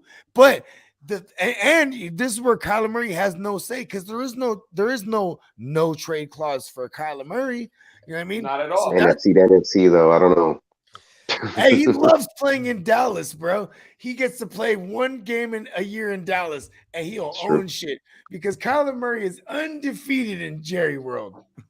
And wait, what about this? Look, John said, you know how bad Cliff Kingsbury is as a head coach. He wasted Patrick Mahomes' college career. Yep. Yeah, Texas Tech. Yeah. Hey, yeah, you literally had to go. Hold on, Patrick Mahomes was critical point. First rounder. Come on. Was he? Hey, really? Okay, how about he went like 12. 10th overall. Oh, you're right. Yeah. He went right before Watson. Let's not talk about that draft, y'all. Let's talk about Muskie, they traded up with the Niners to go get your Muskie. Hey, you know what's crazy? We still have bad karma from that trade, Guccini. I was watching that trade with my wife on the patio. And I was so hyped. I was like, Mahomes or Watson, Mahomes or Watson. And then when the Chiefs moved up, I was like,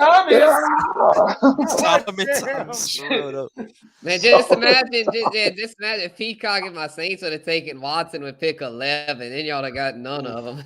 If the Niners would have took C-Mac 5-5 crib, we would have been all right. I don't know where we would have gone. Who else was in that draft?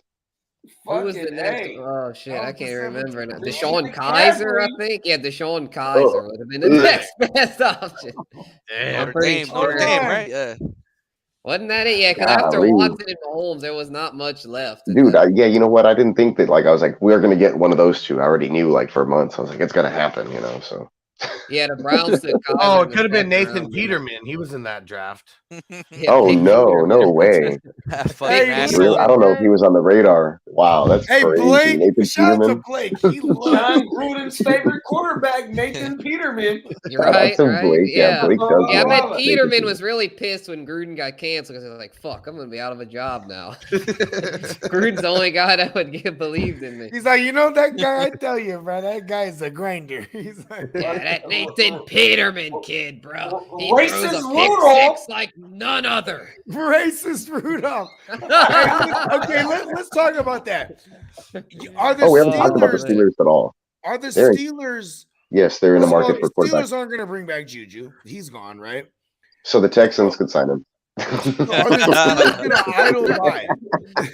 going to be a running joke, guys, because they're going to sign. And the motherfuckers better. I want one of the motherfuckers to go to Texas so we can actually. Yeah, I was looking at the Texans last year. I got to tell you what, that's basically the Texans in a nutshell from last year. Basically, y'all's entire starting lineup is unrestricted free agents, especially y'all's entire defense are free agents. 28 free agents last year, baby. The Judge. They drafted the Judge Davis Mills Lanes. Let's get it on. Yeah, the Judge Davis, Rex Burkhead, Brandon Cooks, and a bunch of free agents. That's it. And Laramie Tunsil. His fat don't forget, Laramie Tunsil is on his way out the door. He may be. He's on the block. He is on the block. Hey, first of all, shout out to Laramie. They already have his. Titus Howard, his replacement, is already on the roster, bro. They're just playing him everywhere else. Bro. Every time someone mentions Laramie Tunsil, right? I gotta say, shout out to. I love that gas mask. They couldn't decide between Larry or Jeremy, bro. They were like, you know what, Laramie.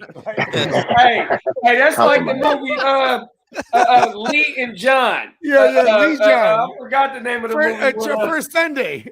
First Sunday. Yeah. His daddy name was Lee and his uncle name was John, so he named him Lee John. It's not between Larry or Jeremy, brother. Like Laramie.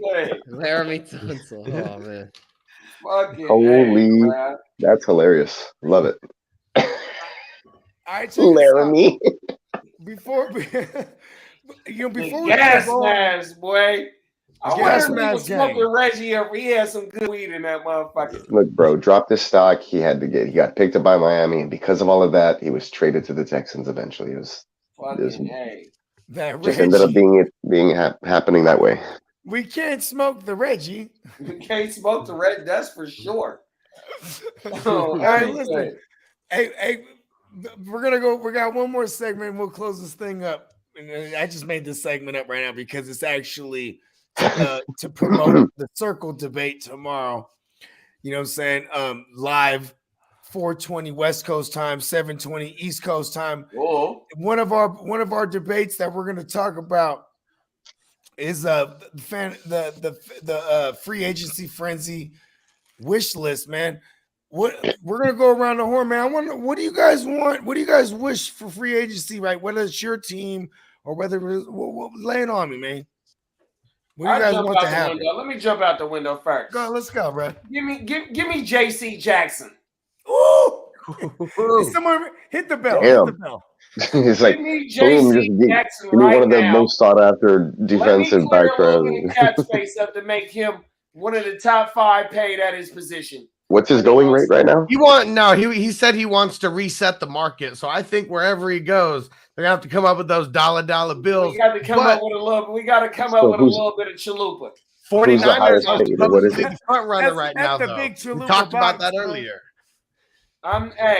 If I'm Prog Marate and John Lynch, bruh, I'm doing what I gotta do to bring JC in, bruh.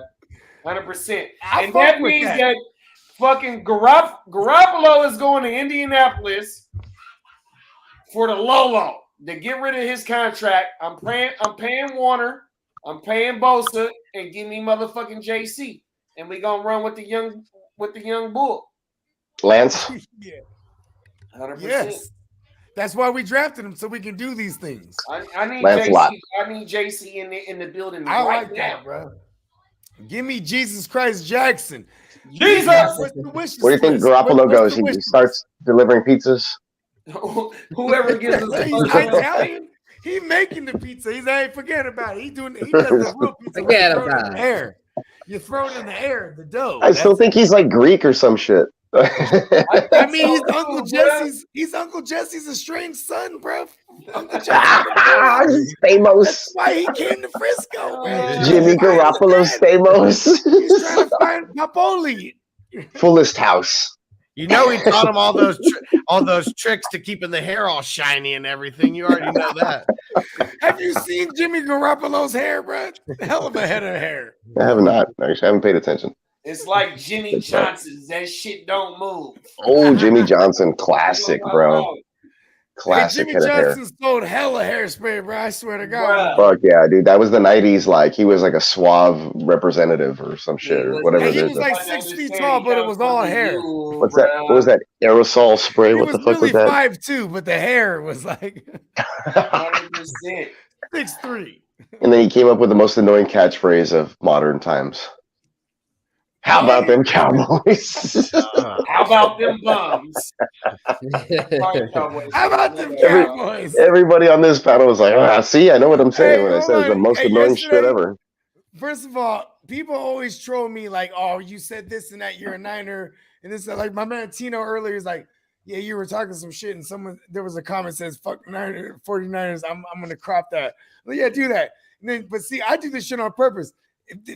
Don't let it be on accident because I do this shit on purpose well too. Like I was on Steezy's show last night and like they would be talking and tell us serious and it's like real stoic the vibe because you know shit just happened to them, bro. Shit hit the fan. So they're all big Seahawks fans. Yeah, you know what I mean? And then like everything They are the Seahawks. They're like, and listen, and I would just yell out, "See!" And like, no matter what they were talking about, the Hogs, they were in a real serious conversation. Hogs.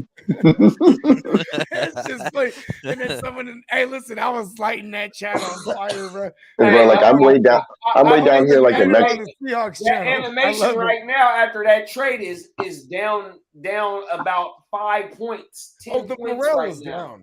I'm trying to buy Tyler Lockett right now, bro. We had a Seahawks fan come in on the chat and said the Seahawks suck again, crying face. We didn't even know she was a Seahawks fan. Tyron had to tell us, so we know she was sad. Yeah, I'm sorry. Hey, it's hella raining too, probably, because it's Seattle. They're playing hella Nirvana. They're just like, fuck. Yeah, like Starbucks, triple They're looking at it, they're like, cappuccinos. Hey, they're like, I had a psychology professor from Seattle, and he was actually pretty chill. And I was like, well, what's up? Teddy Roosevelt. Why don't you get Teddy? My mama. They might get Teddy. Teddy's a free agent. They might get Teddy too, huh? They're like, Teddy and Locke back together. I don't know if Teddy's saying fuck this Drew Lock. Teddy two gloves to Seattle to Pittsburgh. With him again, like I think Teddy goes to Pittsburgh with the Steelers. Yeah, either one of those would be nice. Tomlin wants the black quarterback. There you go, Teddy Roosevelt. I like it. What's up, Guru? What you want for the wish list? Guru, what do you think about what do you think about the Saints though? What do they do? Let me go as far as my Saints. What I want from my Saints is I want Jameis back for one. I want Jameis because I feel like he's the best. Good for my dynasty. Okay. Yeah, I don't want to give picks for Handsome Jimmy because while we could win ugly with Handsome Jimmy, I don't feel like we can afford to give up a second or that we need all the picks we can get to replenish the roster. So but Guru, what about Taysom? Well, I think Taysom would get jealous if they bring in Handsome Jimmy. Taysom's like the macho man. They got Jameis is the big goofball. So Taysom, ain't Taysom getting paid? Ain't he getting paid pretty good? Yeah, and he's getting paid. Taysom got a $100 million contract. Yeah, way too much. They have to cut him. Way too much. No, don't cut him. I also need him for dynasty. When does it come out? When is starting him? Oh, you might super flex. Yeah, you might be starting him. Yeah, I'll say with Taysom. He's got. When's it gonna come out? What did Taysom Hill have over Sean Payton to get this $100 million contract? He had some serious. Crazy. Why do you think he retired? Sean Payton. Let me the keys in my hands. It was the Browning case. He had a lot of shit. Yeah, he had a lot of scandals around him. Taysom Hill about to be this next year's Cordell Pimpin'. It's going to be Taysom Pimpin'. He's staying. And then my other wish list would be to try to get is Marcus Williams, the free safety, and Teron Armstead, the left tackle. They're out the door. So what I'm hoping is to replace them with cheaper options, preferably a couple of Jets. Morgan Moses, the right tackle, bring him in and kick Ramczyk to the left side, and then bring in Marcus May at free safety. So do you think there's any? Yeah, he'll come cheap coming off the ACL, and Williams is going to want top dollar. So you take a chance. So on Fantasy News today, a little earlier today, one of the things we talked about how Honey Badger is supposedly getting a lot of interest from the Saints. Yeah, he is. Yeah, I mean, if he's willing to come play for us on the low, I'd take him. To come play at home. Yeah, to come home. Oh yeah, I'd take him on the low, no doubt. I was thinking Honey Badger would probably want a bag, although he is getting. I think that's why he made a pit stop, in Texas for a little bit because he was hoping to maybe go that way. Well, Brees was still around, but it just didn't work out that way. He ended up in. He's like, well, Mahomes. Yeah, he won a ring with KC. Exactly. So yeah, maybe he'll want to come home. Shoot, I'd take Honey Badger. Yeah, he's a dog. He's a little up in age, but I'd still take him. He's still feisty, still decent. What else is on the wish list for y'all boys on y'all teams? Man, bro, for me it's Orlando Brown, from Kansas City, bro. 3-time Pro Bowl. He got tagged. Did he? Oh my God, bro. Well, I don't know. The Bears got to get some help on the O-line. Teron Armstead. Well, how old is he though? He's like 33, 32. No, he's not that old. He's only like 30. He's kind of had an injury history. Well, we need help on the O line. That's all I know. We need to get somebody to help up front because our O line sucks, dog. So Justin Fields, you want to give him a chance, you got to protect him, dog. So that's where I'm at. Any help on the O line is what the Bears need. That's really it. Jameis, I was before Russ got traded to Denver. I wanted him to go over there, but I wouldn't mind seeing Jameis in Pittsburgh. I would like to see him over there too. Damn, yeah. I hope we bring him back. Fantasy wise, that'll be dope. We talked about that on the carousel show though, about maybe Jameis being in Pittsburgh and how it would boost Deontay and Claypool. You know what I mean? They stop. You know what I mean? Because he's not afraid to push it downfield. And with him being a 30 for 30 in the club, but when he did 30 for 30, he had 5,100 yards. 5,000 yards. Fantasy wise, you take that whole day 30 for 30. Yeah. Anybody who had every time he threw an interception, I was happy that year. I swear. Anyone who had I was like, we getting that ball back right away. Oh yeah, anyone who had Chris Godwin or Mike Evans that year, I believe they both finished as top 3 wide receivers. You loved when he threw interceptions. You didn't care because he was about to be throwing it even more. The pick sixes were the best. Yeah, he usually set the tone with the pick six. That was always nice. And I think streaming defenses against him that year was awesome. Wouldn't be the end of the world for those guys. Because remember, with Carolina, DJ Moore and Robbie Anderson were both solid under Roosevelt. So I think Deontay and Claypool could still eat. Easy. But yeah, Jameis is more of a ceiling. I want to hear who Peacock really wants to come to the Texans. Oh, wow, I'm surprised. I always talk about who I want to come to the Texans. 13 targets a game from Big Ben. How many of those was quality targets? So if you get a capable quarterback in Pittsburgh that's getting Deontay 8 to 10 targets, but 90% of the targets is quality targets. Deontay Johnson, even though he dropped the ball a little bit, if he work on his hands, he had a good year. He might be batting not 1,000, but he might be batting 900%. His on base percentage will go up. 100%, bro. Yep. He'll be hitting out of the park. Facts. And now they have Brian Flores' defense too. Like that'll help. I'm really big on Najee. Like it's not like anyone's not big on Najee this year, but like I think it was RB like 6 or 4 or something. But like like Najee, he helped motherfuckers win their championship in redraft. Yeah. That's for sure. Yo, that last. Man, I had Najee and I still didn't win. I got bounced in weeks. That random ass weekend. That week 17 or that week, week 17. Yeah, whatever week it was. Monday nighter, bro. When he ran that thing, shout out to Kev, man. Kev would probably be here right now. Man, fuck that nigga, man. Motherfucker took me out in the SBI, goddammit. Fuck him. Go ahead, finish. My bad, bro. That Najee Harris one did him and hella others in, bro. That last run right there. You know what I mean? I won a championship just off of that run. That was awesome.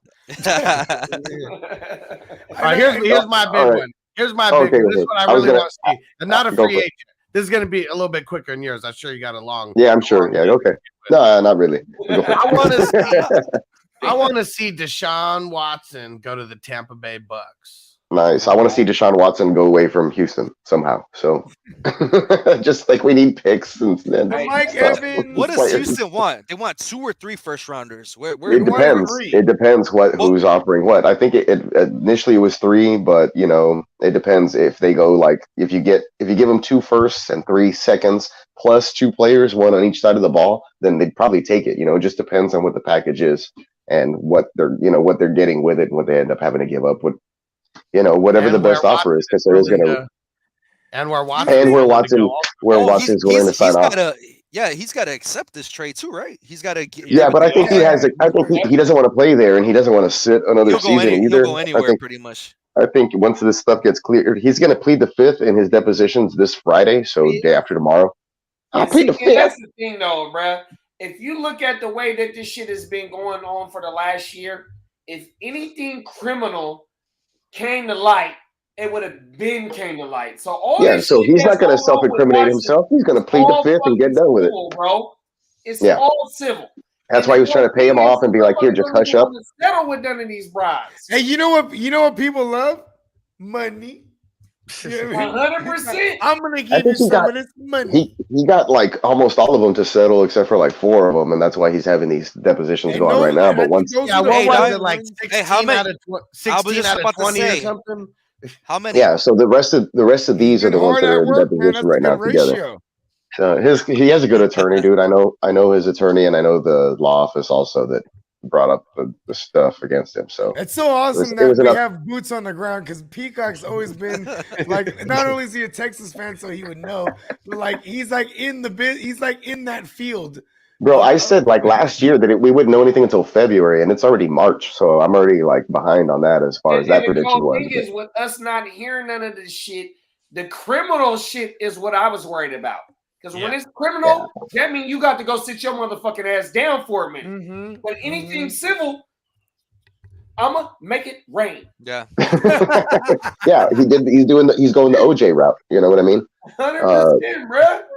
So If so it's yeah, not criminal, I'm not worried about it. But the only thing is though, even though that is civil, Goodell can stick his little He shit in the could. pot and be like, bruh, you need to sit down for 4 games, They're 5 about to- games. The Yeah. lawyers Yeah, are about to depending on bring. Ain't shit though. They're about I to was bring gonna- in Kraft as a witness, though. Or, someone Right. he was there. He was like, it wasn't Deshaun. I was there, and she was giving me the lowdown or something, right? So Eating a box of mac and cheese. Slaps mac and Happy cheese. ending. I was gonna say Huss, but look, if Tampa goes after Deshaun, I mean, what do they give up for him? You know, I don't know what their situation is. whether it's realistic or not, that's just what I want. That's what I want to see happen. That'd be something. Yeah, I don't think they have like draft capital's low because they were just eliminated like in the playoffs or whatever. So Yeah. they had a I great think it's record and between things. Seattle and Carolina, bro. Mhm. That's I I've been saying that recently, and then yeah. Bay. I think Tampa Bay and Carolina. Well, that's what I was asking. Like, what could Tampa Bay do to sway, Watson to go that way? What could they throw at Houston to say perhaps for Nick Cassera to be like, okay, I'll look at that, or for Lovie Smith to be like, oh, you're sending me a great defensive player, Yeah, they do or have something some like great that. defensive players. They could throw in, there's somebody else So like if Levante you're David or Devin Houston, what White, you one of want the to do is linebackers. you want to bring or one in of their players that's secondary on their guys. rookie deals. You don't want to bring in nobody that's breaking the bank right now, bro. Yeah. So you Yeah. want Facts, draft yeah. picks and players that's on their first year deals. For sure. No, of course. Shit, So what if Tampa Bay just came off their next 3 first rounders or next 3 second rounders? Some shit like that. Like, Hey man, why isn't everyone biting the Rams? They should do that, right? Because the Rams like, listen, take all the first. yeah, We don't even fucking need them. Fuck it. They always do that, too. Take always all do them that, too. motherfuckers, and we're gonna win a Super Bowl. You know what I mean? because you're Like, not it's- going to draft a Deshaun Watson with any of those next 3 first You're not. rounds. You're not going Not to this draft a year. Russell Wilson with Even any in of the those next first 2 to rounders. 3 drafts, there's not no Deshaun Watson coming out. Who did bro. Jacksonville get? there's no How third about round this? Davis Mills or anybody like that just out there. Hey. Damn, I love it. And then watch him suck ass this next year. But if it happens, it happens, right? But You I'm all better for it. I not think he's suck. good. No, I'm Hey, all you for know it. what, I've seen though? him. How He about looks this, good. though? Davis Mills. This is what he has. This is what he has over him and Lance have this in common. They're the only 2 rookie QB. Oh, him, Lance, and Mac Jones. They're the only rookie QBs from last year that have full continuity as far as system that they're in going into year Oh, everybody 2. had like some change in as far as coaching. Exactly. But look, Lawrence, though, Brad, Fields. What did Zach I'm gonna tell Wilson? you like What this, changed though, with bro. him? Even though that Yeah, Russell but Wilson, you're right. Okay, I can throw him in there. even though Well, Russell Wilson the goes, It's fact really that- just the The 2. fact that the backup came in and balled out and looked way better than him at a certain point. The great white Mike. Shout out The to White great Mike. The great white hope, White Mike. He was I so loved that for a awesome. little bit, dude. I picked him Yeah, up he in was like a like the super mid deep shooter. league, and I played him, bro, and it worked. Michael Carter was loving him too. He actually It got worked past for him. 2 weeks, man. It worked for 2 weeks. It was awesome. I know. Turn up. The Michael Jets Yeah, picked then him he up on a died. Then he quick squad. died on Thursday. shout out to night. my Yeah, dog yeah. Mike, my dog I started Joe. him that week in a Joe, super yes, flex, and sir. it hurt, Joe. but it's okay. Shout out to Joe. It worked for Oh, 2 my out of 3 mama. weeks. Hey, but look though, hey, if I'm the Texans though, bro, I can't go into this trade approaching how the Seahawks did with Russell Wilson. I have to look at every option, whether it be AFC or NFC. And I think that I'm not looking at the Colts. Is going to be able to get the Texans will be able to get a better value for Watson in the AFC than in the NFC, bro. Yeah. Like from who though? Who's in the market there? There's plenty of AFC powerhouse teams with quarterbacks. I feel like what do you think, Pittsburgh? Whether it be that's the only one. Whether it be Indianapolis, the Dolphins, and you do a trade there again. The Dolphins was one of the teams that he wanted to go to too. Though. But remember, Brian Flores was over there. Now he's with Pittsburgh. Now he's not. Right. Exactly. So, but he's with Pittsburgh now, and Pittsburgh needs a quarterback. And here's another thing too: is like you're gonna have to give up things though. Exactly. They're gonna have to give up like Minka Fitzpatrick, who has a bag. They're gonna have to give up. They're gonna give up guys that have a bag. You gotta give up two guys. You gotta give up two assets. Said, though, why would they want to bring on people with big ass contracts though? Look, right now, the Texans want 2 assets and 5 picks. 2 assets and 5 picks is what the Texans want, and it's a combination of first, seconds, and a compensatory pick or whatever. That sounds real similar to what Wilson. What they just got for Wilson. It is, but the Texans' price is first and second. Player like Minka and then a cheap rookie receiver like a Chase Claypool. Hey, Peacock, I can ask you for all your Travis Scott stats right now, bro. for a couple of my 11s that I got, but that don't mean I'm gonna get it right now, though, big bro. No, seriously. You know what I mean? So we're gonna have to meet somewhere, and I think that the AFC will provide the best trade offer for Watson, bro. I don't think there's no team in the NFC. That's true. I mean, you can't shut that off. Well, who in the AFC though?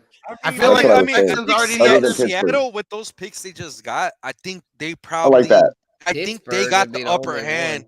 Yeah, Pittsburgh. Just because Brian Flores is there and he was pushing that shit in Miami, so I feel can't think of any other AFC teams right now. Now that Denver signed, Denver signed Russ. Seattle is with them letting go of Wagner. Right? What else do you have? Are you going to give up a DK to send to Houston? Even Dwayne Brown is DK and Nico. Shit. Nah, yeah, you're right. It doesn't make sense. Carolina's in the best position. But also because he don't want to go to Carolina though. He said he doesn't want to go to Carolina though, bro. Hey, he's trying to get Carolina. He'd have to be a good old boy. He wouldn't be able to go to the massage parlor and shit like that. Like good old boy. Look, they're not trying to hold on to Watson forever. So I think Seattle getting these extra picks.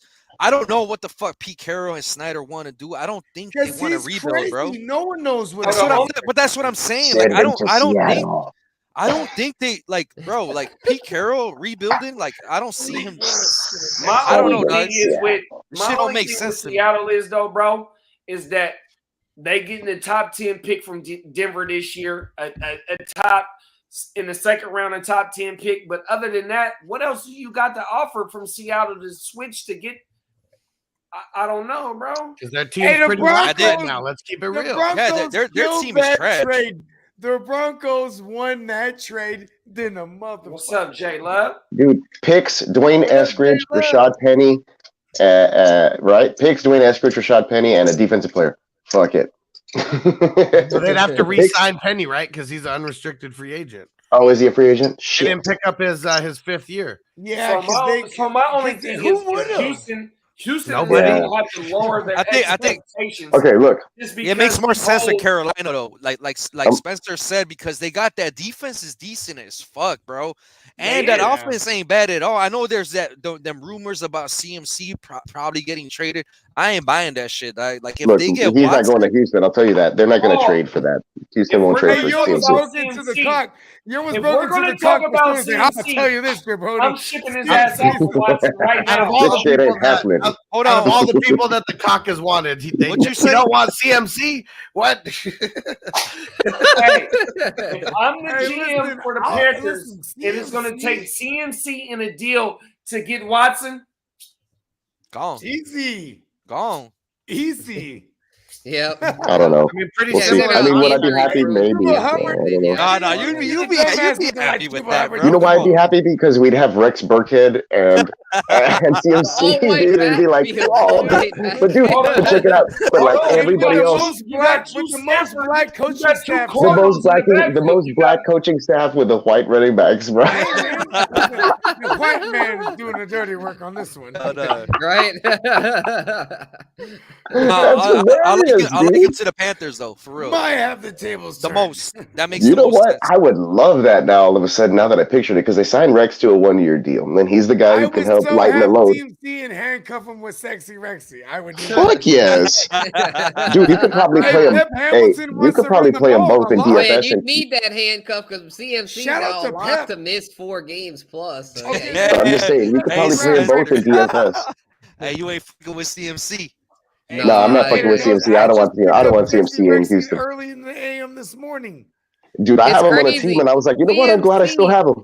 See, it's crazy. The fantasy universe, CMC is like that toxic girlfriend that you just can't let go of. Because CMC, I've heard motherfuckers saying in redraft that CMC is still in the cut him off like Medusa. One consideration. And I was like, are you fucking kidding me? There's no way in hell I'd consider him in one of them. Cut him off like Medusa, bro. You didn't been smoking that New Jack City, the corner. You been smoking the corner right now, bro. Exactly. That's not where he's supposed to be. What quarterback is there? All right, look. Let me give you guys who I want. Let me give you guys who I do want in free agency real quick from Houston, though, because guys are out there. So starting first and foremost, we know that they like to run, or they're going to want to run the football in that offense. That's what they're planning on doing. They need somebody to complement, obviously, Rex Burkhead, who's kind of going to be that stable force that they can sneak in some kind of like fullback type shit and like still use, like, you know what I mean? Just to kind of lighten the load, which a lot of teams are doing these days. You know, it's not a full workhorse kind of deal. But it's not going to be a 3-back committee like it was a couple of years ago when they were looking. The bell cow is an endangered species, but yes, exactly. But it's not going to be like a 3-back split like they did with David Culley over here, where they're trying to figure out who they had, and they sent Mark Ingram away halfway through the season and all this bullshit. Yeah, exactly. That's why they kind of got rid of him or whatever. He was kind of just like seeing. He was a first timer, and they brought in a lot of guys just to kind of see what's stuck, and it was a bridge. All right, we're past that, but. Guys that I would like to see in the running back room, hopefully they're out there on the market that we haven't kind of touched on and talked about yet, but Leonard Fournette probably on top of that list because we haven't mentioned him. Playoff Lenny has a bag, though. Well, I mean, it would be great just to have him come back. They have the space to do it once Watson gets moved. Obviously, there's way more space to do that. He's at $40 million a year in cap space. So that's just ridiculous in itself. Plus, I think that they're about $22 million. I haven't looked it up, but I'm just saying they're somewhere around there right now. So that's a lot of space to move. Okay, question. In a world where that's one running back. We talked about Gordon. Real quick. This is for you. I have a Texans question. In a world that they know that the Watson thing is everything is pending, everything is looming to see what's going on with the Watson thing, right? So the Texans, they're waiting. Are at the back of the carousel, right? They're like, they have to fucking wait. They're waiting, but also they're holding one of the biggest chips or the sneakiest hand, or however you want to. I don't know. I can't tie that. Right, but I can't tie that to carousel talk. Like it's the carny. The Texans are the carny holding the switch. Like I don't know. All right. The Texans have a rigged game, and they're just waiting to like pull some lever to like unleash it and let someone. Right, unless like somebody falls off the ride, which could be Watson, and then there's a lawsuit, and then they're fucked. Right, you know that's what could happen. Right. So, but I don't think that's. I think that it's been building towards And for context, everybody the price of admission doesn't know. Everybody the price of admission has been rising. Our man Miles Peacock, he actually works in the field with lawyers and all the shit in this area, so this is why he is the authority on this matter. Continue. No, that's fine. That the legal thing has not much. I think what we know is what we know, but that is also true. You are the authority. I have a legal background, right? And I did say a while back that this is going to take some time to play out. He does have depositions going on at the end of this week. But hey, my battery about to die, y'all. So let me peace out on y'all. Appreciate you guys having me on. Man. Send me some love. Send me some trades. I love you, brother. I love you. All right, man. We'll chop it up soon, y'all. Y'all peace out. All It right, is. Okay. grab one love, my nigga. Peace. All right, man. But yeah, look, once things open up with all that, Deshaun Watson, blah blah blah. Aside from that, that was one name, Fournette. I think that he's out there. He is going to want a bag, right? Because his name is a little bit big, but he would be on the top of the list. Go down to the next level. Gordon, if he's not re-signed with the Broncos, would be another great fit. Be freaking awesome. He's one of those guys who also wants to get a bag, but could be cheaper. It just depends on who sets the market. Texans aren't moving on that yet. Like I said, they're waiting. Bro, he's really interested in free agency. He's gonna end up on a contender. Yeah, well, I mean, yeah, maybe, yeah, because I that's think what I'm saying. He's the top of the list. Yeah, he's signed for cheap too. I'm talking about my wants. Damn it. So. Yeah, I'm thinking maybe the Chiefs to compliment the contender. He's like, that's not us. I mean, if he wants a bag, yeah, but I think that's why y'all get Melvin Gordon, because Gordon, I think, is gonna want a bag. Yeah, and they could, like I'm saying, they have space to possibly sign him, so I think that could be something of interest. For fantasy purposes, I would love Leonard Fournette, aka Leonard Foreskin. I would love him to be with the Texans, because in that division, there's just like there's 4 times already out of a 14-week season where he's going to ball out. Yeah, I'm already feeling good about that, because the 2 times against the Jags, and oh yeah, hold on, who else is in there? The Jags, the Colts, but they have a good defense, and then the Titans. But the Titans the Texans beat the Titans every year at least once. I feel like forever. It's just weird. The Titans were like the number 1, and they'll drop 40 on them or some shit. And they'll drop 40 on the Titans. You remember that, Huz? The Titans were the number 1 run D, but they was like they didn't really stop nobody for real. Yeah, it was crazy. It was very skewed stats at one point. I think there was turnovers like when in the red zone and shit. Like they had a good red zone defense, and that's why it was holding up like that or some shit. I just never realized how interesting Foreskin is. And that's how they were also winning games. But if Lenny can get somewhere, it's probably going to be a contender. And like he's going to go to the Chiefs, and he's going to ruin CEH's stuff. No, don't say that. He got some fucking rings, bro. The Chiefs fucking bag, bro. Oh man. He like that one. Okay.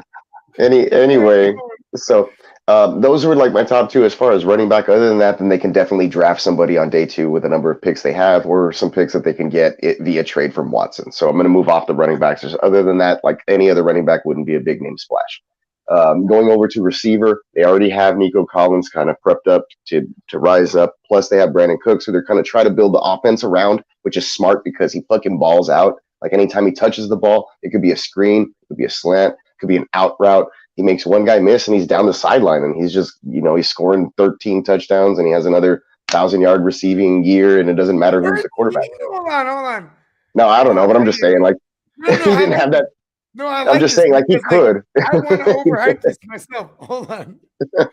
I'm being honest right now. I'm hyping Davis Mills, but look, I'm just saying, look, with a big body Nico Collins on one side, Brevin Jordan kind of bringing it up right in the middle. The splash, what you need, the splash that you need to bring in at wide receiver is somebody in a slot role like Juju, or somebody who's free like a Braxton, like a Barrios. Like, give me somebody. How many touchdowns did Davis Mills have?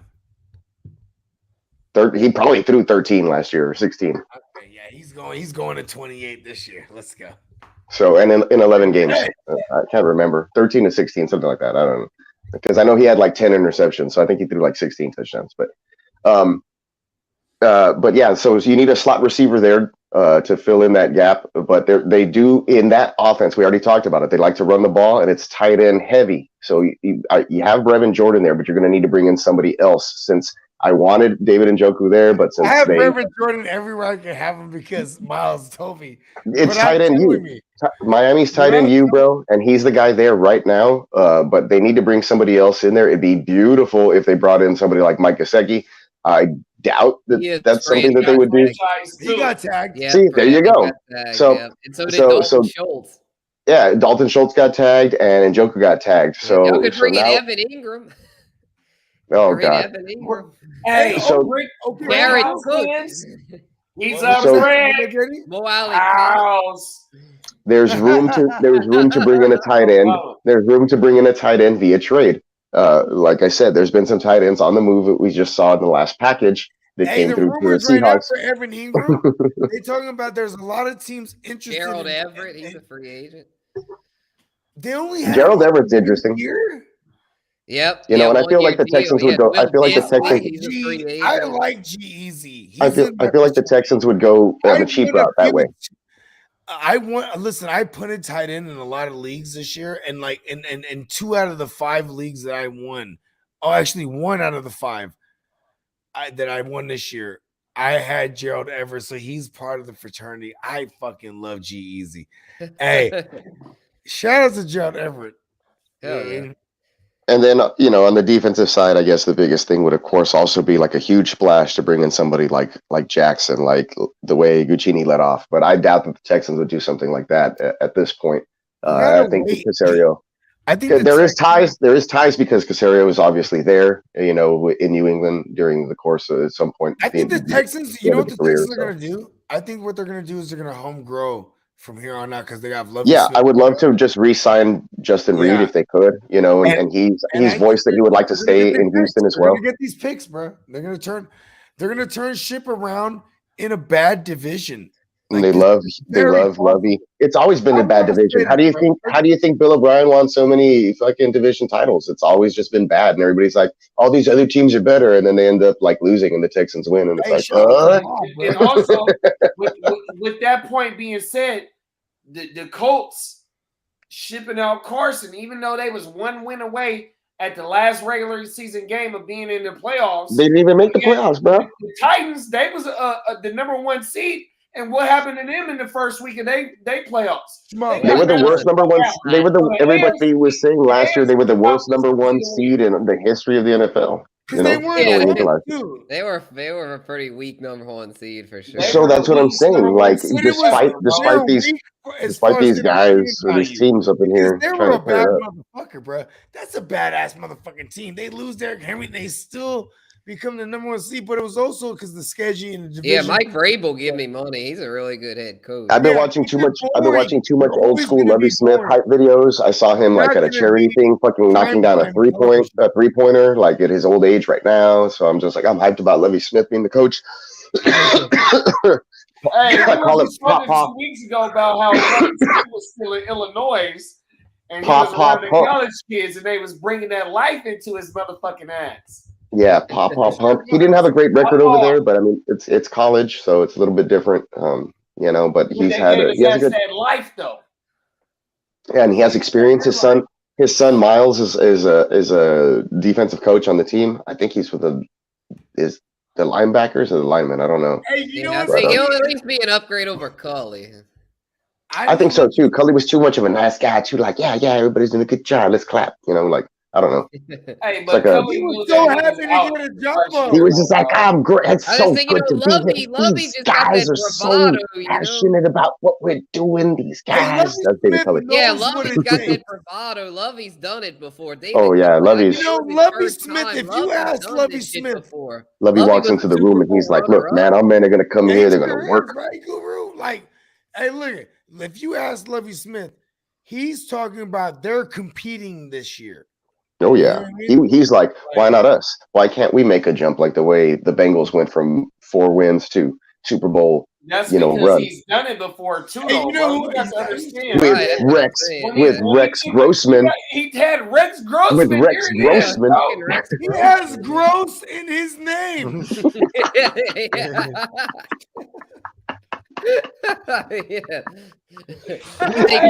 It's literally Grossman. Gross man. Right. He did it with nasty motherfucker. You gross man. Yeah, he looked like a nasty motherfucker too, if I remember. As a kid, I was like, that's their quarterback. He looked like Peyton Manning. How do you not root for Peyton Manning? Looked like an inbred Tim Tebow. Hey, I'm gonna put it like this though. Peacock. If y'all go find the next Devin Hester, y'all on y'all way. Yeah, that's crazy. Actually, it was his face. Tevier Thomas had a couple of punt returns last year. He playing corner. But I think they Every- might have let him. I don't know if they let him Bobby go. Smith is gonna do everything else. All y'all need is a different maker in the kick and the punt return game. It's a wrap, bro. The special teams picked up. The special teams picked up. But no, I would like a player, like I said, Braxton Berrios or Juju to come over in the slot to kind of help out the receiving core. That way they don't have to focus on. I love Braxton. Oh yeah, Berrios would be a good piece. He's a younger Danny Amendola who he could be but he could run he might low key get a bag in free agency. He got great vision, bro. But you know where Berrios went to, though, right? Where'd he go? Ohio State. Fucking you, bro. I thought you meant like shit. So Brevin Jordan is like, come on over. That's no shit. They probably don't know each other. But That's why he's got swag, huh? That's why he's got that swag. Swag, bro. Let him go, huh? Oh yeah, he did. Yeah, you're right. I'm gonna be in Miami, and I'm not in Miami. I'm sorry. I'm gonna be in Clearwater, pretty close to Tampa in May. I'm gonna be out there. I think that's where Ray Lewis is from. Is from Clearwater. Oh, for real? I'll be out there on the beach. I already rented the Airbnb. Hey, Spence, I'm not going to be driving through anymore. I'm flying because it's going to be cheaper because of this fucking World War III that we're in and gas prices. So it's just cheaper to fly. Yeah, we'll have to meet at a Buc-ee's then, like we were talking about. Yeah, for sure. We'll meet halfway. We'll do it that way. We'll meet at the border. We'll meet at the border at a Buc-ee's. Hey, it's still fucking. I want to say something. I didn't get to say my wish list because I just thought of it right now. Listen. Everybody. I was just about to say I'm gonna take a page out of Peacock's book, and I just want to say I just wish that we don't fuck this up. Yep, just give us some names like a 1-2 splash. Give me JC Jack. Give me Guccini's version, bro. Give me JC Jackson. JC Jackson, yeah, that's nice. Like, and we'll give him a 3-year. We'll give him a 5-year deal, and the first 3 is like whatever, and the first 2 are fucking guaranteed, and the last 2 are voidable. Bogey? What is the biggest name free agent that we brought in era? D Ford? We traded for him. We didn't pay him. And what is that motherfucker done for? Hold on. Let me ask you. The biggest name by what we paid a motherfucker? No, this is the biggest name. Period. Off of production. It got to be D Ford. Oh, D4. Okay, so I had it right the first time. Okay, yeah. To me, that's what it is. I can't think of nobody else. I agree with you, though. That's why I went to D Ford first. You know what I'm saying? Because D Ford and the Chiefs were mad at him and the motherfucker. Because he jumped off sides in the AFC Championship. He did it. It was his fault. Yeah. He did it. They picked off Brady, and that motherfucker was lying. I mean, he off sides. You suck. Look, bro, I've had plays like that happen in football. They sent it to our Niners. They sent it to our Niners, and then then they go get Frank Clark and win the Super Bowl that following year. Yeah, fucking hey, man. Fuck them all. Hey, D Ford. All right, we're gonna close this thing out. Let's close this thing out. Let's close this thing out. Peacock, let them know. What's up? You can hit me up right there. You see it right there, neonpeacock.threadless.com. That is my website. You can click on designs. There's stuff for the Brosifs, stuff for the Debras, stuff for the baby goats, stuff for your home. All my designs, they can go on coffee mugs, printed artwork, pieces. I have a whole bunch of shit just kind of laying around here, but this is kind of stuff that you can get, stretch canvases and stickers and blah blah blah. All relatively cheap, but of course you can hit me up on Twitter, ff_Peacock, for my fantasy football stuff, my Texans insights, basically being prophetic about things that people don't think about as far as what and why. As far as things go, for things pertaining to the Texans, at least. Everything else I'm kind of with everybody else in this fantasy world, but I kind of keep it in tune to my team because a lot of people aren't proud of shitty teams, but I am. So anyway, you can. Yeah, you're loyal, man. That's all. Yeah, right. We stick with them through thick and thin. Right? You can also hit me up on Instagram. Neon Peacock Art is my Instagram, and my DMs are open there, as well as Twitter and anything else. If you need to hit me up for graphic design work, animated intros, 3D sculpting, like I said, t-shirts and things like that. I mean, I got you. I've been doing a lot of logos for True Hash Company out of California. I'm going to hook you guys up with some of their stuff later on because I know you guys are in the area. So my California friends, you'll be getting hopefully some care packages for me once I get paid this month from my employer. So we'll see how that goes.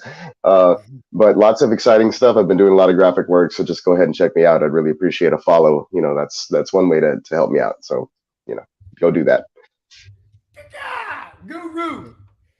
Yo, y'all can go check me out on all social media platforms at Spencer the Guru. Also, make sure to go check out bet.nola.com. We got daily best bets, columns, picks, all kind of good shit up on there. And we're going to be bringing back the Guru Nation podcast very soon. We had done a few trial run episodes with Bogey and Peacock. Shout out to y'all for coming on there.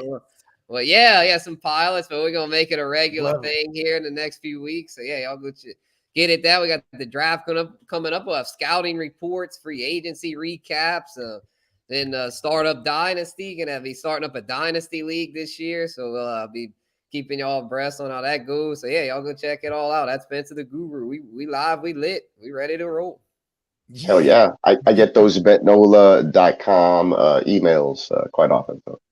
Nice. Yeah, y'all go sign up for the newsletter too. Y'all can go on the site, and if y'all like the newsletter, I write the newsletter twice a week, usually, sometimes 3 times. So yeah, y'all go check that out as well. Yeah, Guccini. Hey, my name is Guccini JD. I am one of the Hard to Start boys. I just got to tell Guru, Spencer the Guru, man, if you got room in the Dynasty Startup, man, send me an invite. Oh, I got you, bro. I got you. Yeah, all y'all are invited. Yeah, everyone here is invited. Hey, we're balancing salary caps in this joint, B. It's going to be salary caps. Yeah, this is going to be one of those other ones. Yeah, this is legit. I want all the fantasy smoke, bro, whether it be Dynasty, redraft, salary cap, fab, whatever it may be, man. Oh, yeah. But you can type us in, you know, me and my cousin Kevin, we do a fuck him. You know what I mean? I got to throw that out there every time I mention his name. 100%. I do not. When it comes to fantasy, I do not fuck with him. And everybody can tell you, but you can find me or him at HEART, the number 2, and then START, Hard to Start, whether it be on the Instagram, whether it be on the fucking on the Twitter, or whether it be on the YouTube, it's gonna pop up. Y'all come fuck with us, you know what I mean? Shout out to my dog Peacock. Shout out to my dog Spencer, my dog Huss, my dog Slim Jesus, Skinny Lou, Slim Jesus, aka Skinny Lou. Like, you know what I mean? My dog, it's an epiphany every time we get in this motherfucker. You know what Slim I mean? Epiphany. You know, they do us the oops, and we coming in and crashing the boards, bro. 100%. You know what I mean? Other than that, man, you know what I mean? It's just a pleasure to rock out and be with my esteemed colleagues right here. That's what it is. Hey, listen, man, we all playmakers here. And for all you playmakers watching this, just understand that. You underdig? Hey, listen, hey, Hustler, tell them what we got going, and tell them about this 32-man Savage League because. I can't wait for that one. Yeah, because Guccini's in that motherfucker too. He don't even know it yet. Tell him about everything we got going right now. Oh yeah, I mean this 32 team redraft league. We're gonna have 4 divisions of 8 teams. All the division winners are getting paid out. Top point getter for the regular season is getting paid out. Best records getting paid out. Top 4 finishers in the playoffs are getting paid out. $54 buy-in, so we're keeping it kind of cheap in the grand scheme of things, you know, because only 8 teams are going to actually make the playoffs with Sleeper. That's the most that you can have make the playoffs. So this is going to be a real grind. It's a 32 team big money buy-in, but you know, if you make the top 8, which is what, like the top quarter, I guess. You make your money back already. You're already in. And then you already made your money back, and you're in the money. I want to say because it's the Marvel Fantasy Multiverse. DGen setup. I love it. hey, Peacock, you're gonna love this because you don't even know, but you've already been shotgun evil Doctor Strange. Yes, exactly. Like This is the fantasy. Look, we're gonna have so much fun with anxiety. I'm trying to figure because I want to be. I'm Bogard Scott Free. I figure I should be Scott Summers. I'll be wearing the Red Stunners too. You know what I mean? But I'm like, man, there's so many cool motherfuckers I want to be to represent me in this league. But it's 32 savages.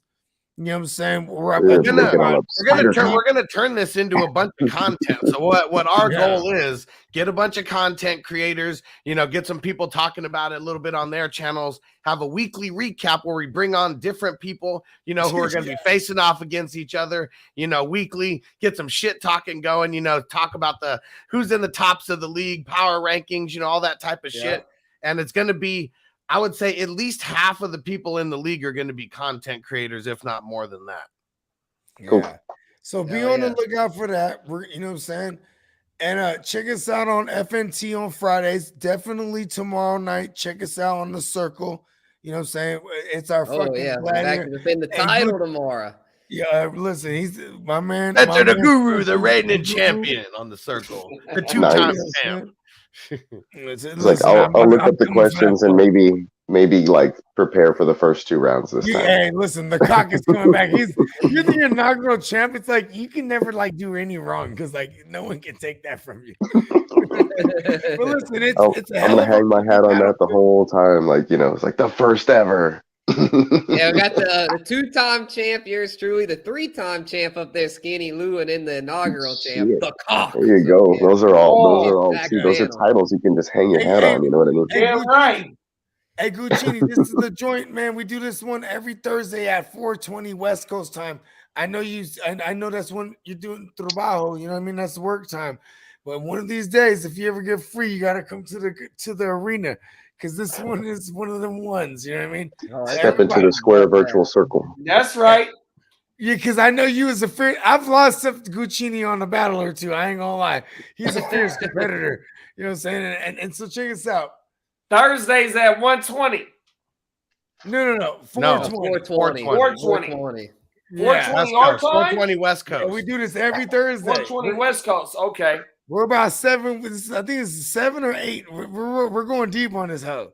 You know what I mean? I think this is number 8 coming up. This is coming up on week 8. Yeah, I'm there like every other weekend, but I'll be there tomorrow. Yeah, but you're the inaugural, bro. You can never do no wrong. That's what I'm saying. I'm hella mad about that. And everyone is supposed to be. Everyone is supposed to be in the building. Everyone's supposed to be in the building tomorrow. We got Hollywood Titan, who's going to be a weekly regular, now coming back. And then we're supposed to have a special guest in tomorrow. Just waiting for him to confirm. Bruh. I love these shoes. They're still on ice. I'm going to break them out this Halloween. Yeah. Check this out. Hey, everybody just step in. You already know. Yeah, 97s, the drip. Let's go. Take us home. We're out. Take us home.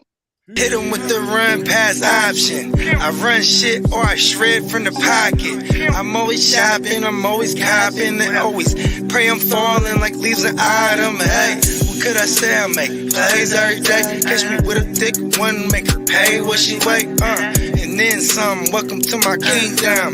Really in the field, never got my feet up. Go hard, push a hard line. Yeah, been around, peep the archives. Yeah. Off top, it's a long grind. You don't need to watch to see that it's our time, yeah. I'm counting chips, finna take the chip. You counterfeits, better pay attention. I'm about to check, catch me in my bag. Sunday to Sunday, we living that. We make plays every day, yeah.